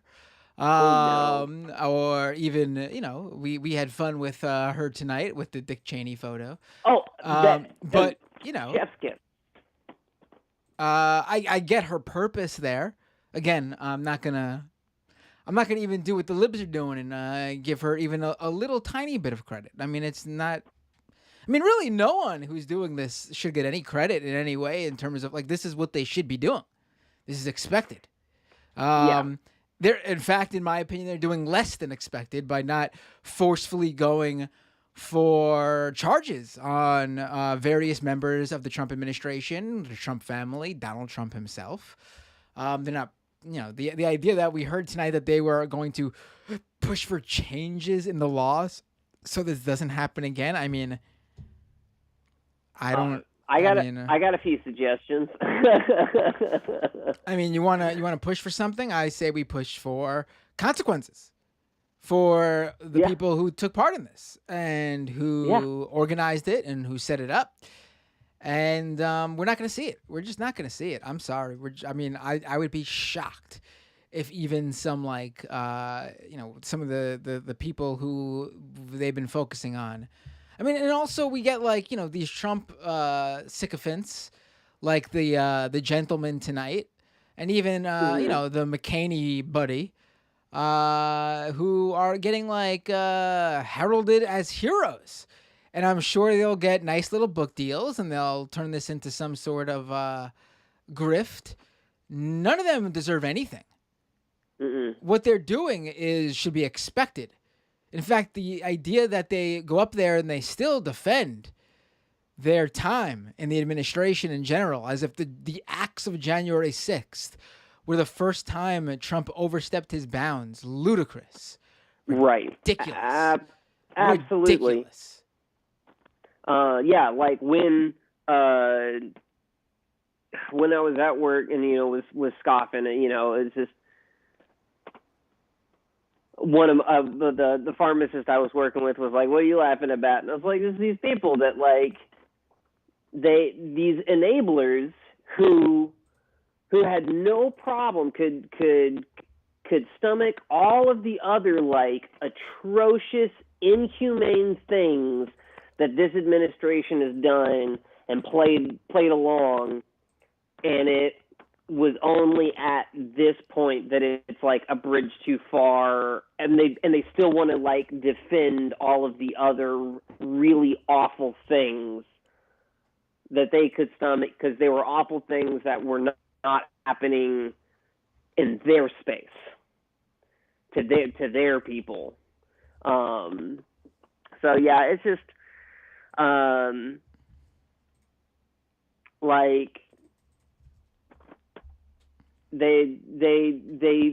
they still need to be held accountable. At the very least, fined. Holy cow!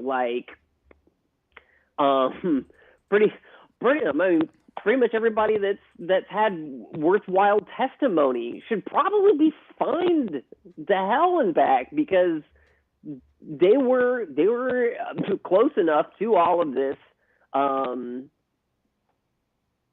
and embroiled enough in all of this to know things worth sharing. They are culpable. But and I've been pretty consistent about watching these hearings, and I'm not convinced yet that this won't wind up being a white flag to fascism. Oh yeah, I mean this is. Oh well, no, I think that I am enjoying the hearings. I think they're doing a good job in general, in a very general sense of setting out to people who, quite frankly, probably weren't paying that close of attention what exactly went on, from before the 2020 election up until January 6th. And even beyond that, in terms of trying to overturn the election results. Mm-hmm. Without a doubt, this is, I do think these hearings are important, and that they've, I thought I was very pessimistic about it.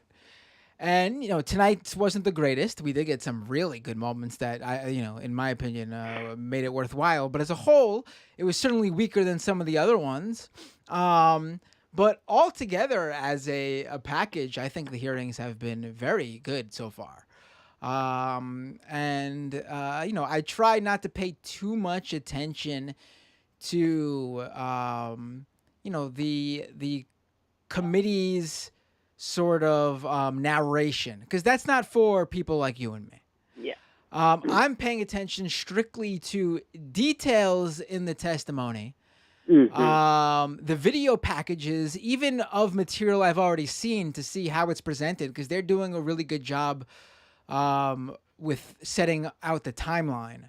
Mm-hmm. And then also I've been very impressed with never before seen footage that they've been able to pull up. Those are the sort of the things that I pull out of this hearing. The final, the opening and the closing from the Congress people. I don't care about that. That's not for you and me. I don't think. Certainly not for me. But they need to put it in, wrap a little bow around it for people who need that explainer, and find it important, I guess, still in this day and age, to hear from both sides of the aisle and see how they've come together on this. With Kitzinger, however you pronounce his name, and Cheney providing that. Again, it's not for me. I can go without that, but I understand why it's there. Absolutely. I also think that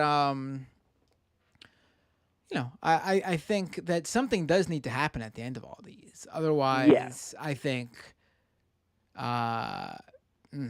that sends a bad message too. That all of this and no one faces anything from it. Exactly. It's almost like if real consequences are not doled out in the wake of this, it's almost, I think, going to be worse because of how well they've laid things out and how clear the culpability is. That if they don't do anything about it, then that is going to come across as like tacit agreement, where with those kind of taxes, like it's.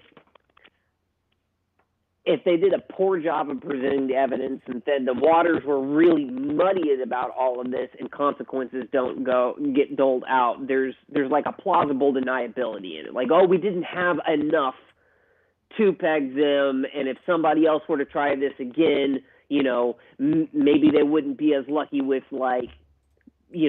covering up the evidence. But if people get away with all of this very clear evidence of their wrongdoing and don't face any consequences for it, I mean, I think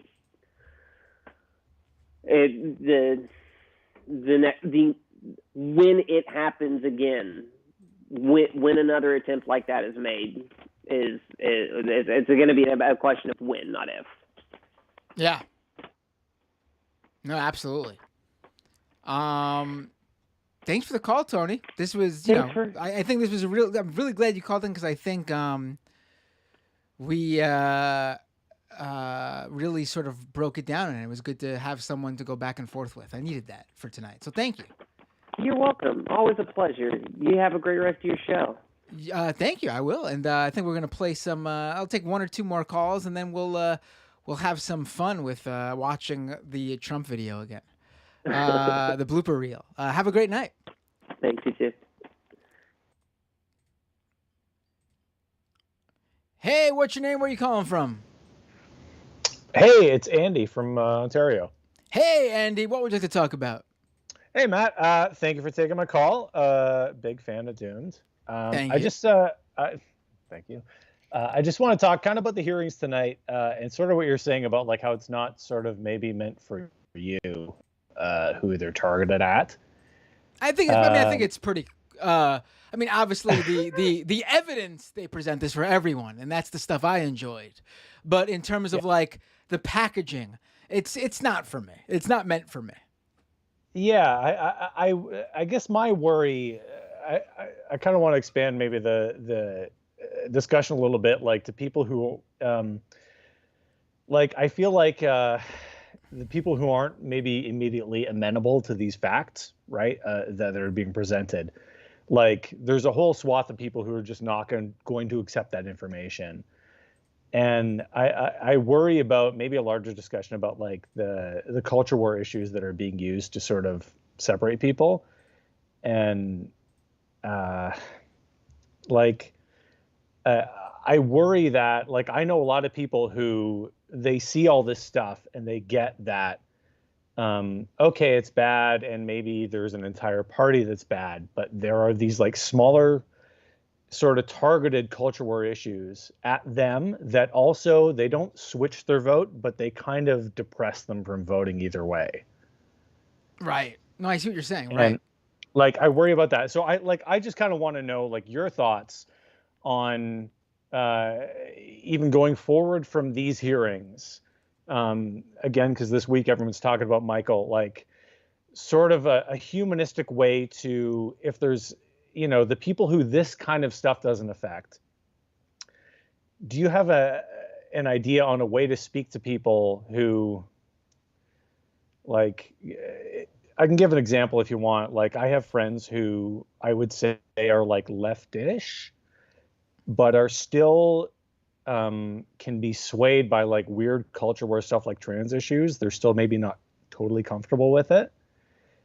And I worry about those people. They won't swing the other way to vote a different way, but they will be like the friends who have talked about this stuff with me are like, I feel like the left doesn't get me anymore.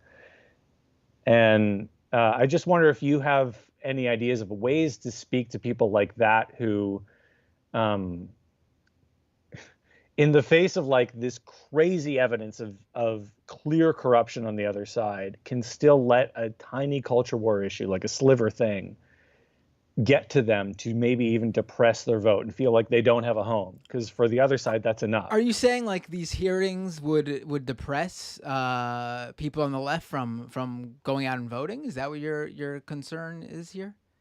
I guess, yeah, sorry. I'm not... No, I just want to, because I know the type you're talking about, and I think they are, I mean, I'm going to be frank, and I know you brought up Michael.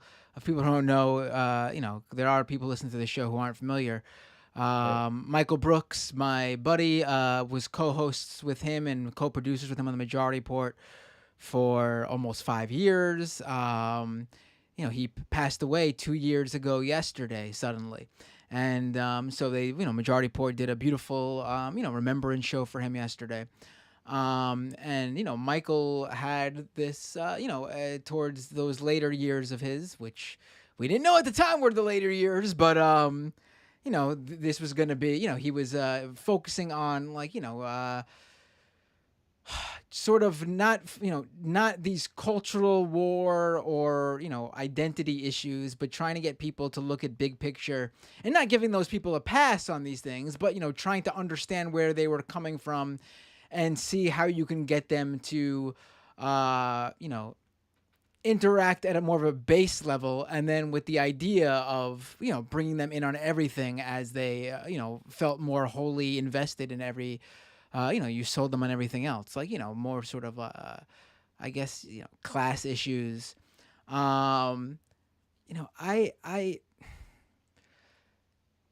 it's hard for me because I come from a very different perspective because I'm not just like a leftist, and it's sad that this is this is two different things because I don't view it as different because I came up in the punk scene. There is a weird thing where not all leftists view themselves, or at least call themselves, anti-fascists, and I don't get it. Like I maybe I'm not going to give you what what I think you maybe thought I would give you, Andy. But no, it's I totally think fine. I think it's I think if someone's like that, I could see being upset with the Democrats being shitty and all that, and that I get that.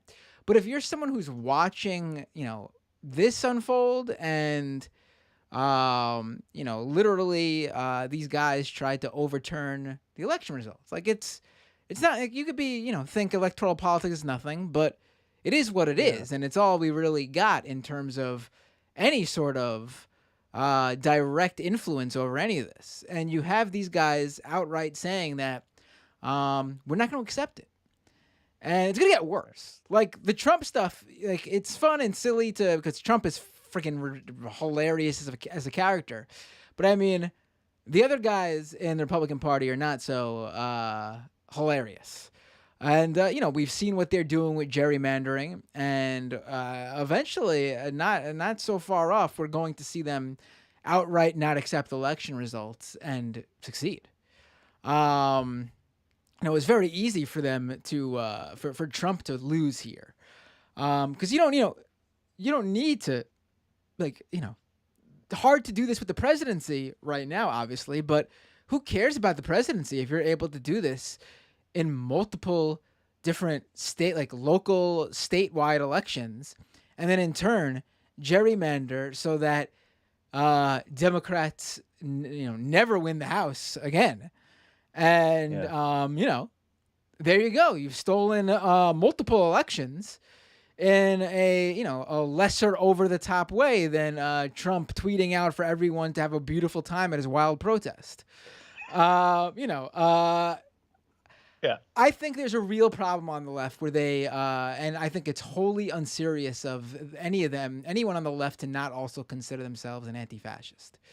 I don't see how the two don't go hand in hand. It's bizarre to me that there are people on the left who don't view themselves as that, or outright, classify themselves as that. I mean, in my view, the politics and the ideology has always been explicitly intertwined. I came in from I knew about the black bloc before I knew about any left-wing politics, before I knew about socialism, and because that stuff was in the punk scene when I was 12, 13-year-old Matt Binder discovering anti-flag and shit. In the late 90s, early 2000s. To me, it's always been connected. So I didn't give you the answer you wanted. I'm sorry. No. It's but great. I don't know. I don't know how to connect. Personally, I don't know how to connect to those people. Because I don't get it. I don't get it. Again, if they're just people who are upset with the Dems for, what just happened with the Supreme Court and Roe v. Wade and the absolute failure of the Biden administration to, stand up for the moment and, and do something, that I get. That I totally get. Those people I would sit down with and totally, I would urge them to not give up. But I get those people. But people who would look at this hearing and be like, I don't see what went on here that was so bad. That I don't really, to me, you're encroaching on Jimmy Dorite territory if you're one of those people. Yeah. I guess I'll just say I'll close it up now. I won't take any more time, but I guess just maybe the final conclusion of it is just there is a real, it might not be super significant, but there is a sliver of people who are reactionary to those kind of cultural issues that don't pay attention to this hearing tonight and they for real bristle at like trans issues, and they're, 20 years ago they were the gay marriage issues people too. Like that is a thing where they don't care about something that might be super consequential, but for some reason the emotional thought of like something a friend brought up was like, a child being trans the thought of that bothered them. And this is a person who would otherwise be with you and I on 90% of things. But it is a real weird hang up that certain people have that I think, we don't have to solve tonight, obviously, but maybe it's something we can think of going forward, that like we have to find a way to help those people understand that issue is part of solidarity. Right. Right. Here's the thing with the trans issues that I don't get. Honestly, in my opinion, as someone who's been covering this for over, the far right for over like a decade now, explicitly, like paying attention to this was my, reactionary movements online. The past few months, with the complete reversal on where we are with LGBTQ rights, the rhetoric I've seen online is honestly unlike anything I've ever seen in terms of how mainstream it's become. And if you are someone on the left who doesn't view this as a crucial moment, I think you are wholly unserious, and you need to fucking get with it and pay attention. And I'm not talking to you, Andy. I want to be. I know you get it. I think that this is honestly. I'm not someone who exaggerates and goes over the top and gets overly dramatic. What I've seen over the past few months has been the first time in, I don't know how long, where I've been truthfully concerned about the direction everything is going in. Because over the past decade or so, everything, no matter how bad it's gotten, big picture, there's been, things have moved forward. That's not going on. It's not happening right now. There is a complete, not even a halt, not even like, Obama sucks, he's not doing anything. There was like a, screeching halt and everything. No. We were seeing complete reversal here, an about face.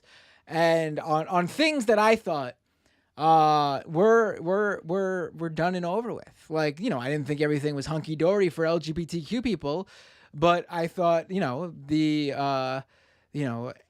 everything yesterday would be the worst we've seen, and the next day would always be a little bit better. I don't think that's the case anymore. I don't think that's the case for, obviously, reproductive rights anymore. And we'll see how far that goes. Big picture, again, me still being an optimist, I do think, based on older generations dying off and the politics of younger generations, I do think generally we're still headed in a good direction, but the moment we're in right now is a complete reversal. And, those future generations who take over are going to actually end up walking through some of the steps that, they already, the generations before them did 10 years, 20 years earlier, which shouldn't be the case, obviously. Another thing, to bring up Michael, people really like to latch on to that phrase that he used, be ruthless to systems, be kind to people. And I think posthumously in death, people like to romanticize the words of people. Michael coined the phrase "the dumb left" to describe Jimmy Dore and all those people. Nothing brought Michael greater joy than ruthlessly mocking and not being kind to like the Dave Rubins of the world and the Jordan Petersons and the who else? Sam Harris's.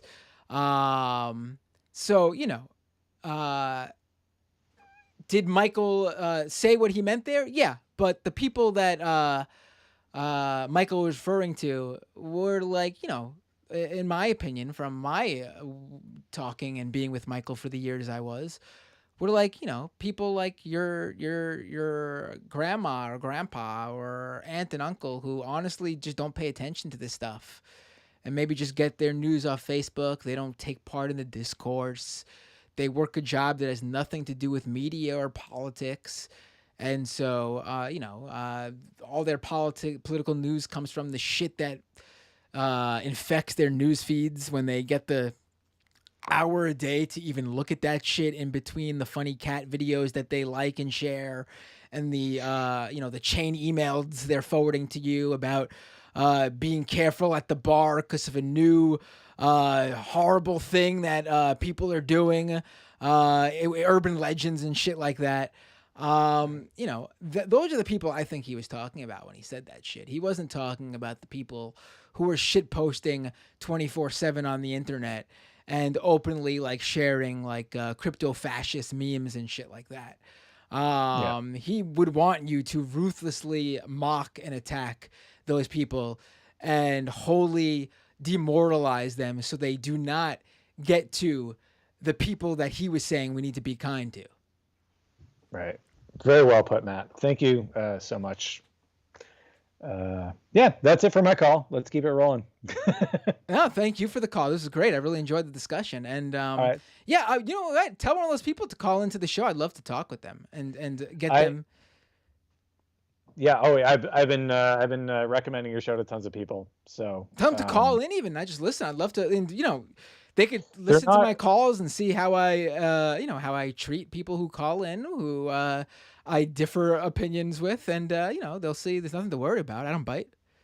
Yeah, I guess I'll say, sorry, not to go on longer. I don't mean to, but I guess my concern with those type of people is they aren't militant. They are quietly have problems with these things that I feel are getting in the way of solidarity. So that was my concern. No, they're not. No, I totally listen. I totally understand the concern for people who act in good faith and are just simply ignorant. And I say that in not a knocking way, like just ignorant of politics and the situation and how these things are. But for people who are just wholly unserious about it and have agendas, I don't play with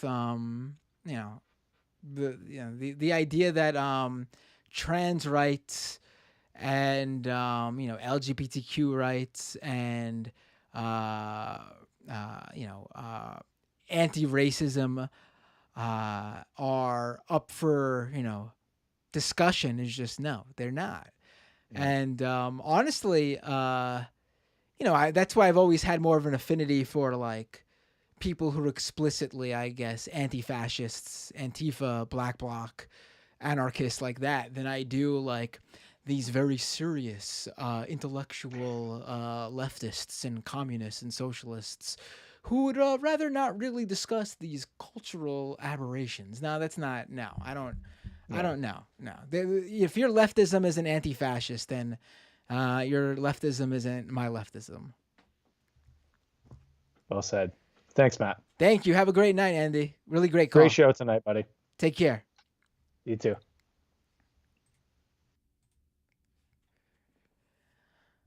Maybe I'll do one more call.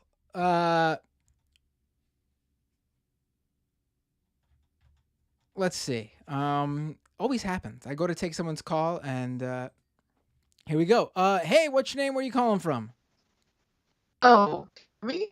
Yep, this is you. What's your name? Where are you calling from? Uh-oh, you're breaking up again. Oh, is this Sigil from Nigeria, right? Yes. Uh-oh. Oh, wait. No. Oh, no. This happened last time you tried to call in. The really bad connection. I don't know what's going on.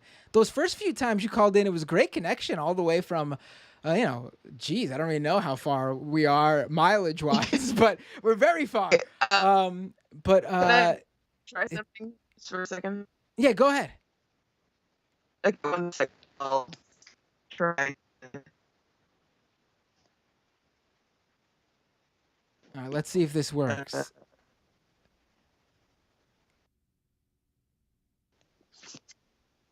Is this better now? Oh my God, a huge difference. What did you do? I turned off my VPN. Well, there you go. Yeah, you cannot use VPNs for this. Yes. I can only imagine what if like the VPN network checked their I don't know, like their servers or whatever the fuck at that moment, and they probably laughed at them like with each other, like if they were like whoever's working there, like someone's trying to stream over this shit, like yeah, that stuff does not it work. works with the paid VPN, but not so much the free ones. Yeah. Right. So, Yes. So what would you like to talk about?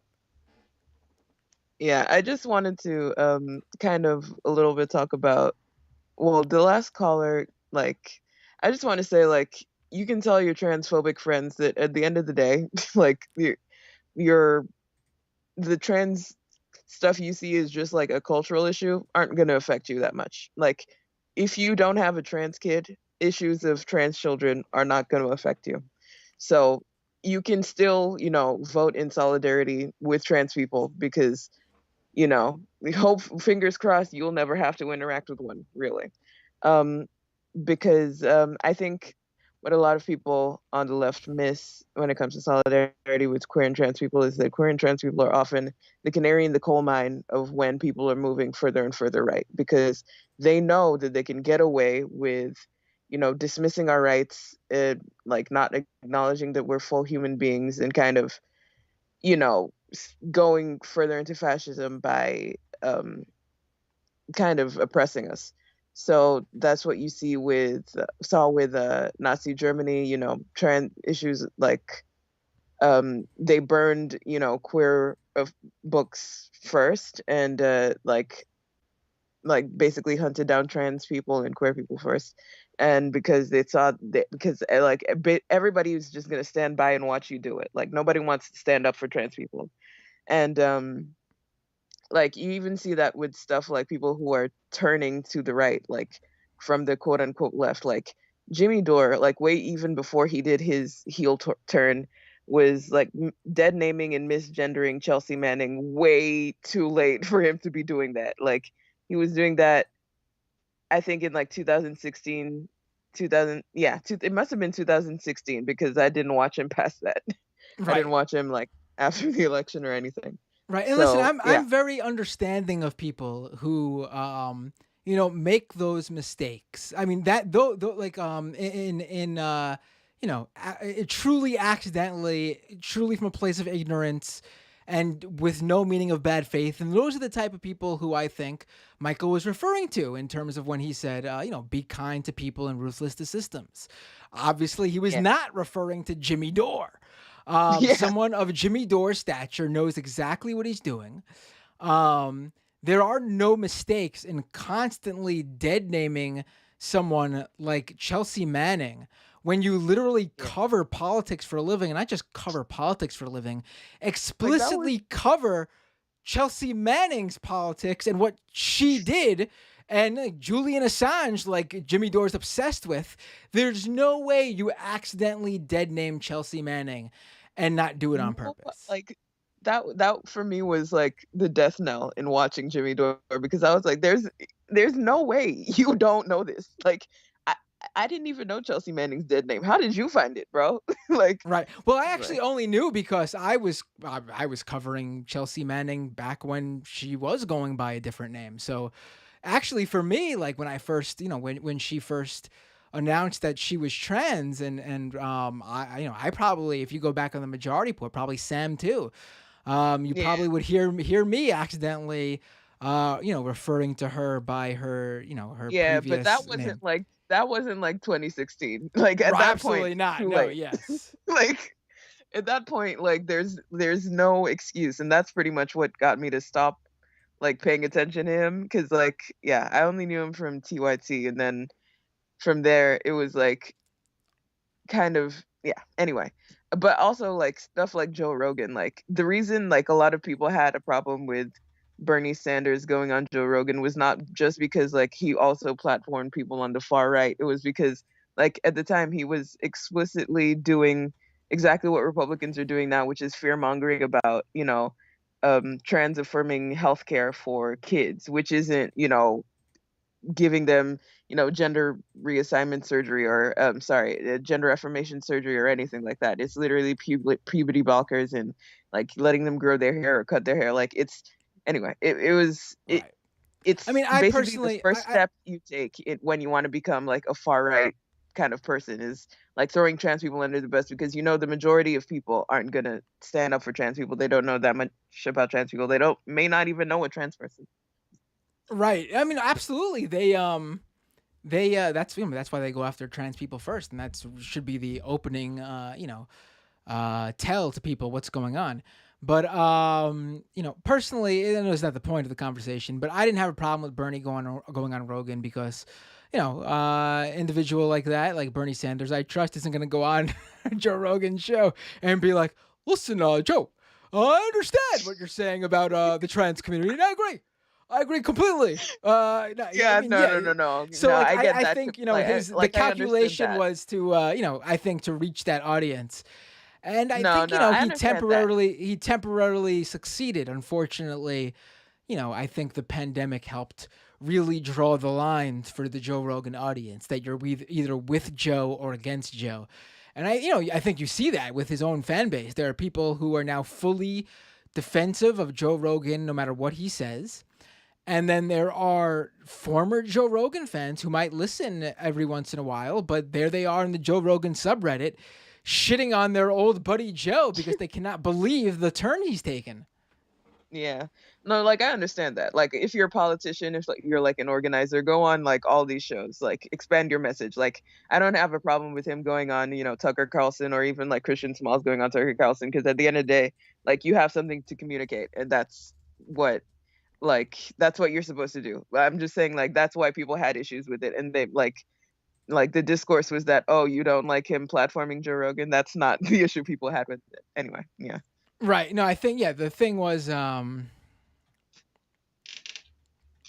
for people like, Dorr and Greenwald, who are now best buddies with Tucker Carlson, and they show up there and like, listen, I would have no problem with Dorr and Greenwald going on Tucker Carlson's show every week if they were, bringing a perspective that wasn't just, oh yeah, Tucker, I agree with you. Oh yeah, here's exactly what you want, but just said, if you're Greenwald, here's exactly what you want, but just said from a place of a very serious reporter Greenwald. Or if you're Dorr, oh, this is exactly what you just said, Tucker, but here's a coming from that same thought process coming from a dirtbag comedian, right? Yeah, it's. If they went on, but then again, if they weren't just parroting exactly what Tucker wanted to hear, they surely would not be invited every week like they are. Yeah. I mean, that's the thing. I wonder when Tim Pool's audience, the Tim Pool booker will ever. I wonder when they're going to reach out to me next time. My appearance on that show is one of the highest rated of any of their, highest viewed of any of their interviews. My appearance is literally up there, like when they had Steve Bannon on the show and Marjorie Taylor Greene on the show. Little old me. So I mean, but it's kind of laughable when these people say they're like against mainstream media because of their like monopoly on the conversation. And then they just like take money from millionaires and billionaires and do access journalism with it. Like just literally like making sure everybody's a sycophant of you and like couches everything they say. And like, yeah, you're right. People still watch this. Yeah, it's exactly, they're just repeating the same thing again. Right. I mean, it's, I'm thinking of, there's a certain somebody who went on Tim Pool's show the day after me, who is now got hired by Tim Pool and is now playing the role of the idiot progressive in their little comedy videos on their Cast Castle YouTube channel. Because Tim Pool has another YouTube channel where they do like skits with the crew, the Timcast crew. And I'm talking about, I don't know if anyone who's watching now would be familiar with him, but I used to be very familiar with him. I used to go to his house for UFC shows. Jamie Kilstein. Bro, your name's Kilstein?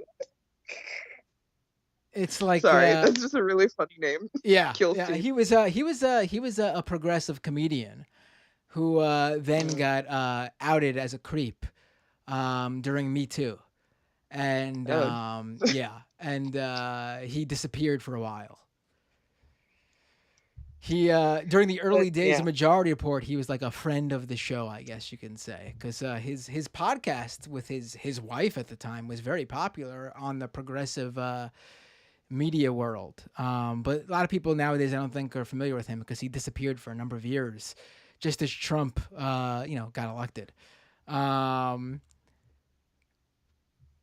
Oh, yeah. Oh, someone in the chat is shocked that Tim Pool hired Jamie Kilstein. Yes.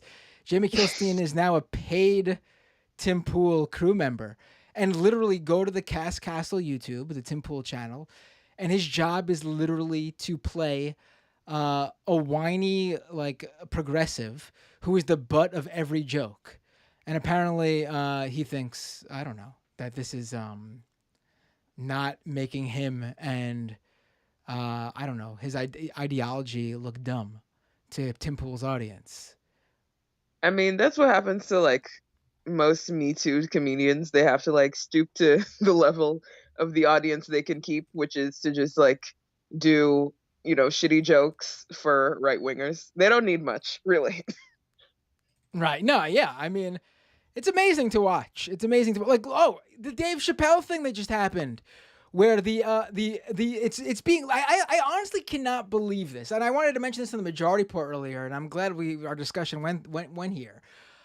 The current discourse around Dave Chappelle is that First Avenue, a famous venue in Minnesota, because it has ties to Prince, they canceled his performance last night, thus canceling Dave Chappelle.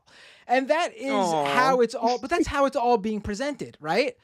How will he survive? No, but he needs to feed his family. But wait for it, Sijo. Wait for this. Here you go. Ready? In their announcement that they were not going to go ahead with the Dave Chappelle show at the venue First Avenue, in that same announcement, they inform the crowd, they inform their customers that the Dave Chappelle show is canceled at their venue, but is being moved to another local venue, and that they can take their tickets to that venue and see the Dave Chappelle show. So basically what happened was the First Avenue staff is apparently, made up of, I don't know, LGBTQ people who had a problem with Dave Chappelle showing up. So First Avenue basically finally gave in to their staffers' demands and decided to work with another venue to simply move the Dave Chappelle show somewhere else. I mean, good for the staffers who don't have to deal with the Dave Chappelle show, but to call it a cancellation is bullshit. When has a cancellation ever meant that the venue that supposedly cancels you also helps move your show to a new venue and then promote the new show? Please, somebody cancel me. I'm begging for someone to cancel me if that's what cancellation means. And like, if Dave Chappelle managed to get like actually canceled by this one venue, it's not like he could literally walk into any comedy club anywhere in the country and do a show. Like, it's not like one venue said no to him. Oh no, how will he survive? Right. I mean, anyway. Dave Chappelle now literally just gets like multi-million-dollar Netflix deals for friggin' anything. There's a Netflix special up for Dave Chappelle's speech to like his college or something like that. It's literally just a 39-minute Dave Chappelle speech. Not even a stand-up act, not even a comedy special. Literally being funded by one of the biggest streaming companies on the planet. Whenever he decides to have a comedy special, I think they just announced they signed him for another 4 or 5 specials. Again, if that's cancellation, I'm gonna get on my hands and knees here. Somebody, please. What do you need me to do? What do you mean? I'll do it. Cancel me. Somebody, please. You're going to need to be excessively transphobic. I'll do it. Cancel me. Wow, the Matt Binder heel turn. Amazing. What's the deal with trans people? There you go. Cancel me now.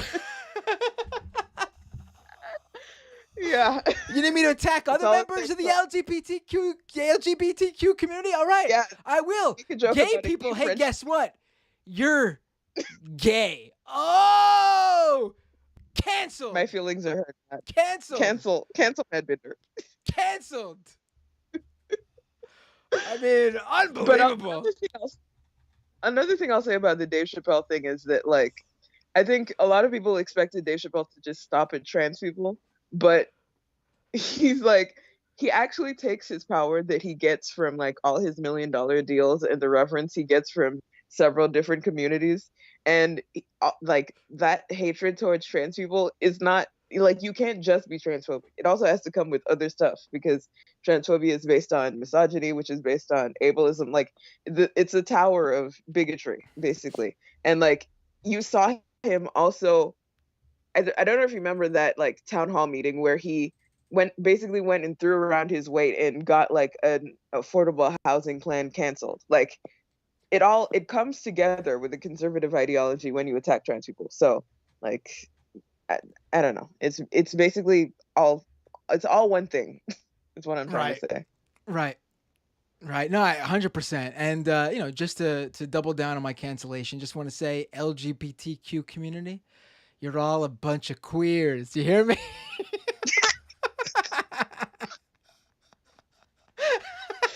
Yep. All right. This was a great call, Sigil. And absolutely, listen, to end on a more serious note, 100% everything you said about how, the opening, what is it? Bow across the, whatever the line is, for fascism. Yeah, the canary in the coal mine is usually attacking, people who are LGBTQ, especially trans people. I mean, they fucking got J.K. Rowling. I mean, there you go. You got Harry Potter. There you go. Yep. And just another thing is that here in Nigeria, like I said before, there's this cross-dressing bill to basically further criminalize trans and non-binary people. But there's also been talk of like a further crackdown on abortions because of y'all. So I'm just gonna need you to get it together. Like, I don't know what you got to do, but you got to get it together because we can't do this. No, that's a great point that I think isn't really driven home enough. That it's not just what happens in this country. For good or for bad, other countries do view America as, oh, what are they doing? Let's see. And if they're doing it, if they're not doing it, why the fuck do we? Or if they're doing it, then hell yeah, we can do it too. And those things are usually not the good things. Exactly. It's not like those countries saw when we, maybe for some things, sure. But great call, Sigil. Really, thank you for calling. Have a great. What time is it over there? What time is it? It's 4:40. Wow. Well, enjoy your Friday night. Enjoy the weekend. I still got all of Friday to deal with. Yeah. Okay. Well, thanks, Matt. Good talking to you. Take care. Have a great night. Always a pleasure when you call in. And glad we know now how to get the good audio quality from you. Yeah. Bye. Might have to start paying for my VPN again. Okay, bye. All right, folks. All right, last call. Hey, what's your name? Where are you calling from? What's going on? Let me put this on mute here. I'm going to go by not a leftist for state surveillance purposes as my name currently. Okay. I'm just going to call you not a leftist for short. What would you like to talk about? There we go. Or Dr. Kermit Jordanson is another handle I go by on occasion. Dr. Kermit. Okay. Either or. Doesn't matter. Well, I was watching, I watch MR quite often. And you guys had some calls in, and you've had some calls tonight that all kind of touch a little bit on the same kind of concept of, like, quote unquote lefties not getting involved. What we call lefties in America, Democrats, which are mostly truly righties. Right. But I think a part of it is kind of like messaging, not quite as simplistic as a caller you guys had in a couple weeks ago about, like, let's call everybody a fascist just as a term and not really explain the meaning. But I think that leads to like a complacency, because obviously we're undereducated and we don't put anything together. I think a lot of your middle of the ground milquetoast libs are starting to come around and understand that there's some kind of like an abstract concept of fascism coming at them, but I don't think they see it as for what the stakes really are, because as we see these guys, try to destroy democracy, and they've been doing it for 40 years or better, possibly since we didn't really fix our problems after the Civil War, really, if we go back that far. But I digress. We'll go back to the pre-Reagan era, and goo-goo politics, I think, is the start of the real modern movement of the Republican Party, as far as I can quite see. Led to things like Citizens United, and et cetera, et cetera. But I think what the less informed people that would side with the left don't understand is that these theocratic fascists are being funded by somebody, and why that might be. And I think when you look at all the rulings that have come down, not just Roe versus Wade, but that would be a good one to start with. I wouldn't call it forced birthers. I wouldn't call it religious zealots, because they're just paid tools, I think, in the end. They're not the ones orchestrating this. They're not the ones that lobby. I mean, the theocrats have plenty of that good old Crusades money from way back when, I'm sure, but they don't have the corporate sponsorship. So the question is, why? Why does big business pay these people to undermine what we consider America to be? And I think the answer is also in the other thing that's the biggest concern on the left, and that is climate change. Now, a politician who is just a paid puppet to get up and speak can deny and do the marketing gimmick of it's not real. And I think most of them, except for maybe your common MGTs, are smart enough to know that that's not true. They know that they're doing a marketing gimmick. But I think big capital in the U.S. knows very well this is coming. I mean, obviously, the oil companies knew about this stuff for 40 years. Oh, yeah. Big companies sell data. And somebody, as much Elon Musk, and I think he's a failure in most regards, he's smart enough to understand how to get capital moving. And there's plenty of others like him. But to condense that concept, because I could ramble on forever on that, basically, I think big capital understands that with coming climate crisis, that's going to equal supply chain shortages, meaning food, meaning oil, infrastructure hits when catastrophes hit, more supply chains hit when catastrophes hit, and nation relations are going to get stressed. So it's going to be really expensive to have sweat and slave labor overseas. So if you start creating a better police state, which we've had 3 rulings that nobody's really talking about too much. You guys have a little bit on MR, but Roe kind of took the headlines.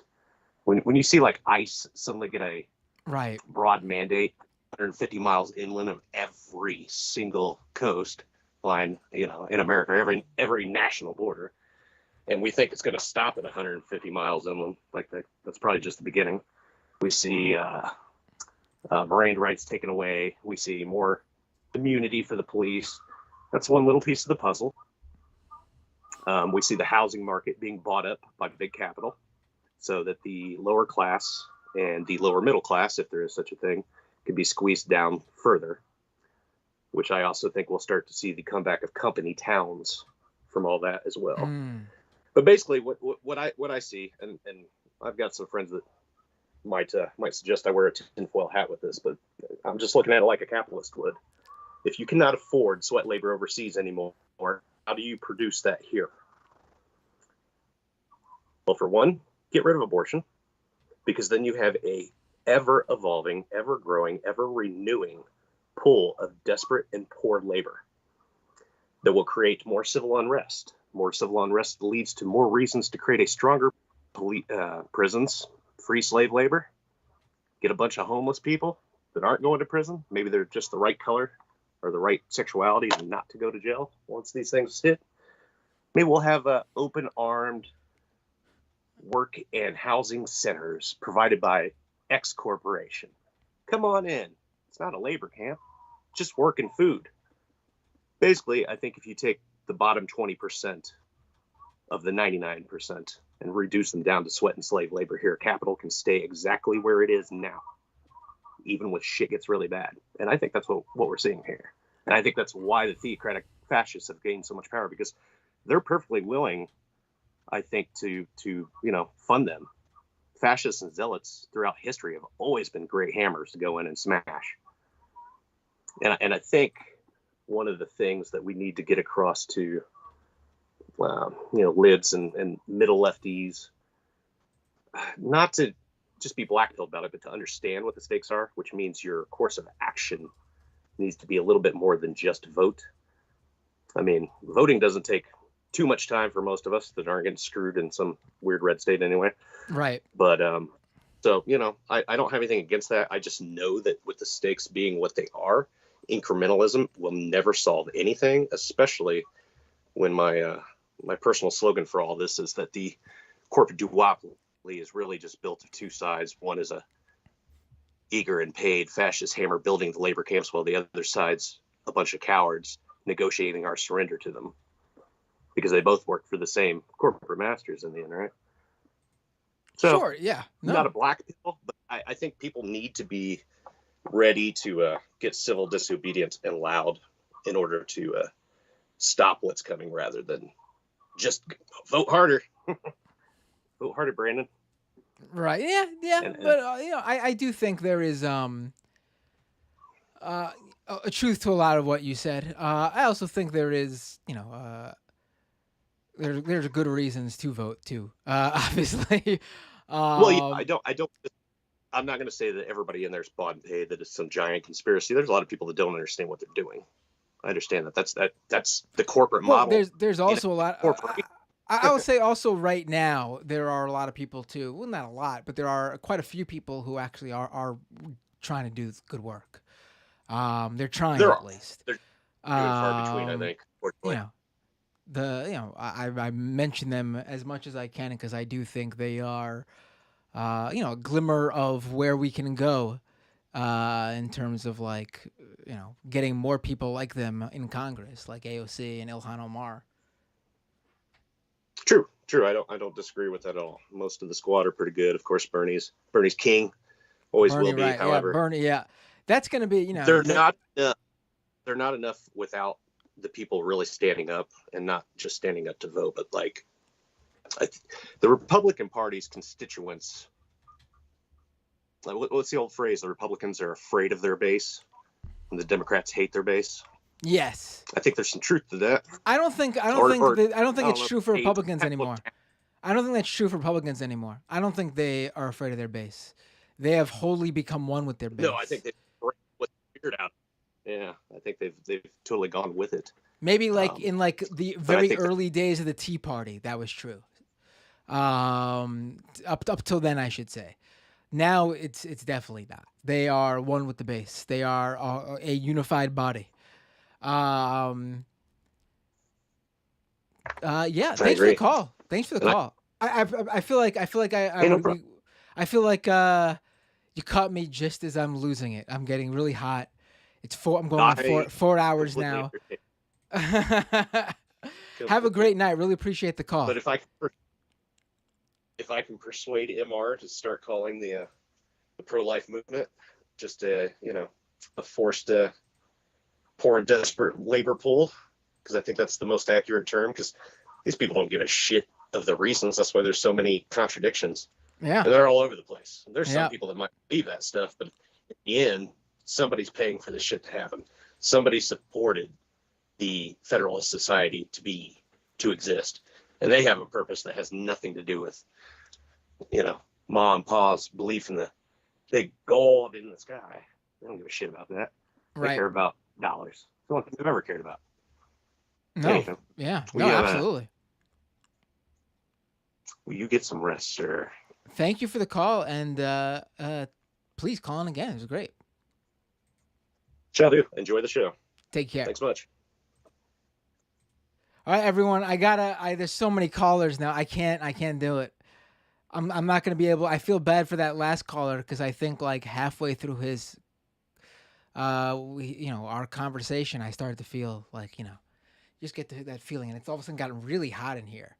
I think there's Kowalski, can you call in tomorrow? I'm sorry. I really won't be able to give you a good showing here. And I feel horrible now too, from my own personal viewpoint, because I just did a 4-hour show and did not mention Patreon once. And I wanted to play the video. We'll do that tomorrow. Don't forget, there's a stream tomorrow. Tomorrow's Scam Economy, folks. And after the Scam Economy episode, I go live, and we will discuss, just like we could talk about anything, not just crypto, not just Scam Economy topics. We could talk about anything. We can continue these discussions. I will replay this stuff tomorrow. That I wanted to. Let's leave you with this. I saw this clip. It's really short, 30 seconds. This is the audience at the hearing when the Hawley video was aired. Let's take a listen.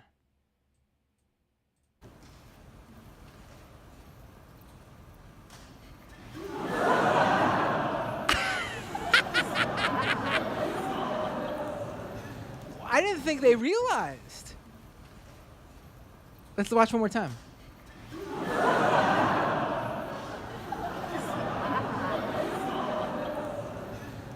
Because they did not pipe in the House, the hearing audio. Wow, I didn't realize that they even had a reaction to that. Incredible. I enjoyed that. Glad to see that. All right, folks, patreon.com/MattBinder. The people who joined just this past week, I got to shout them out because the show's not possible without my patrons.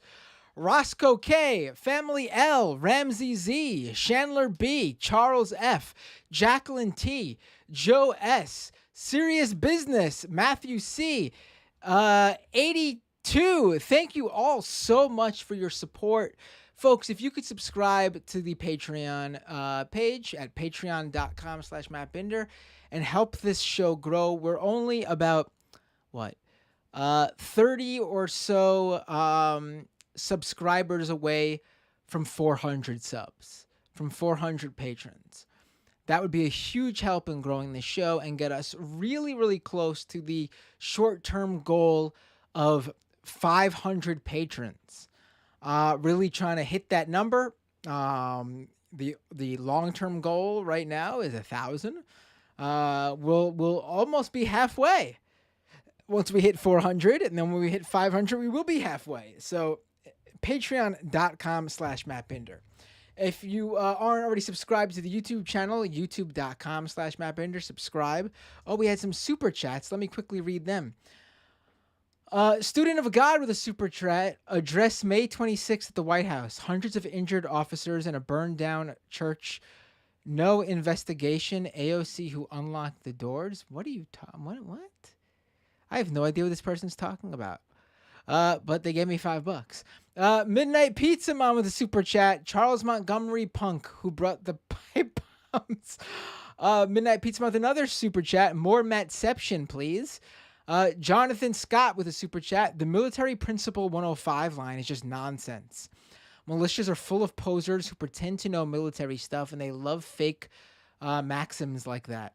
Renee with a super chat. Donatello has really let himself go. Babe's voice is more British, you son of a b.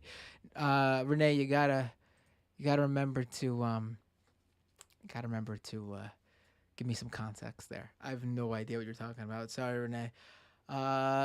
Daniel earlier said, did you hear the clip of Jesse Ventura giving Jericho the business regarding January 6th? I did not. I'll have to check that out. Jesse Ventura, Chris Jericho. I will check that out. Jesse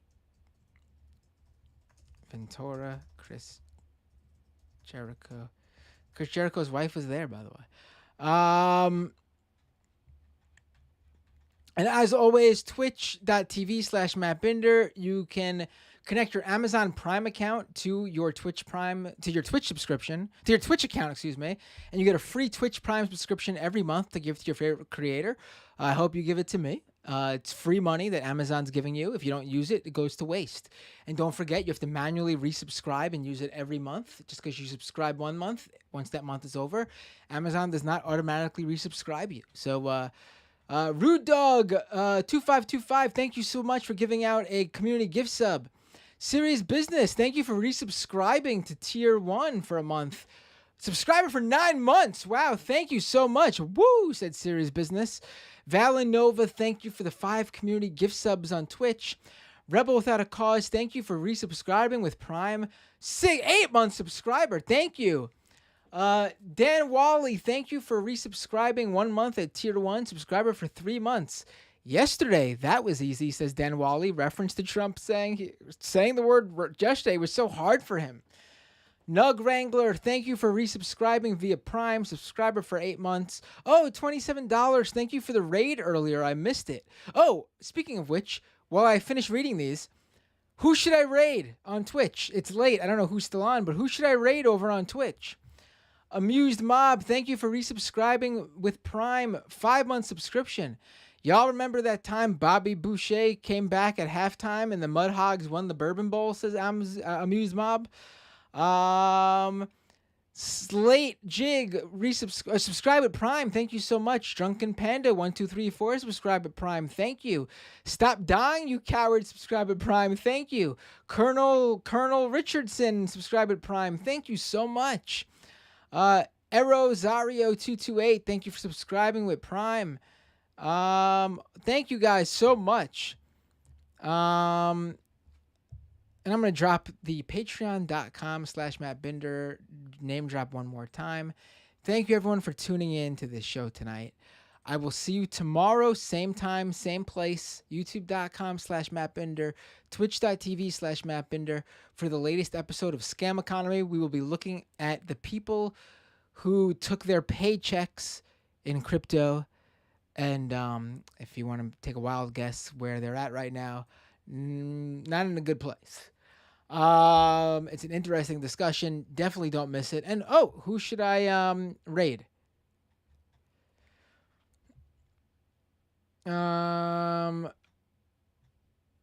Let's see. Let's see who's on right now, really quick.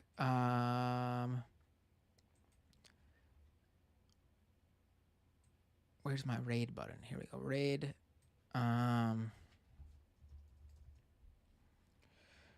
got Willow, Riverboat, Jack. I get it recommended. Got 2 people for Willow.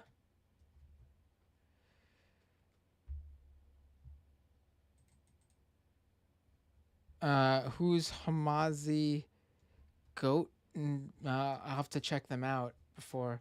3 people for Willow. I'll raid Willow. I'll raid Willow. We got a new not new, but we got a number of people saying Willow, so I will raid Willow. Let me do that right now, and then I will see you all tomorrow, hopefully. Be sure to tune in. Thanks for tuning in tonight. It was a fun show. See you all next time on Doomed.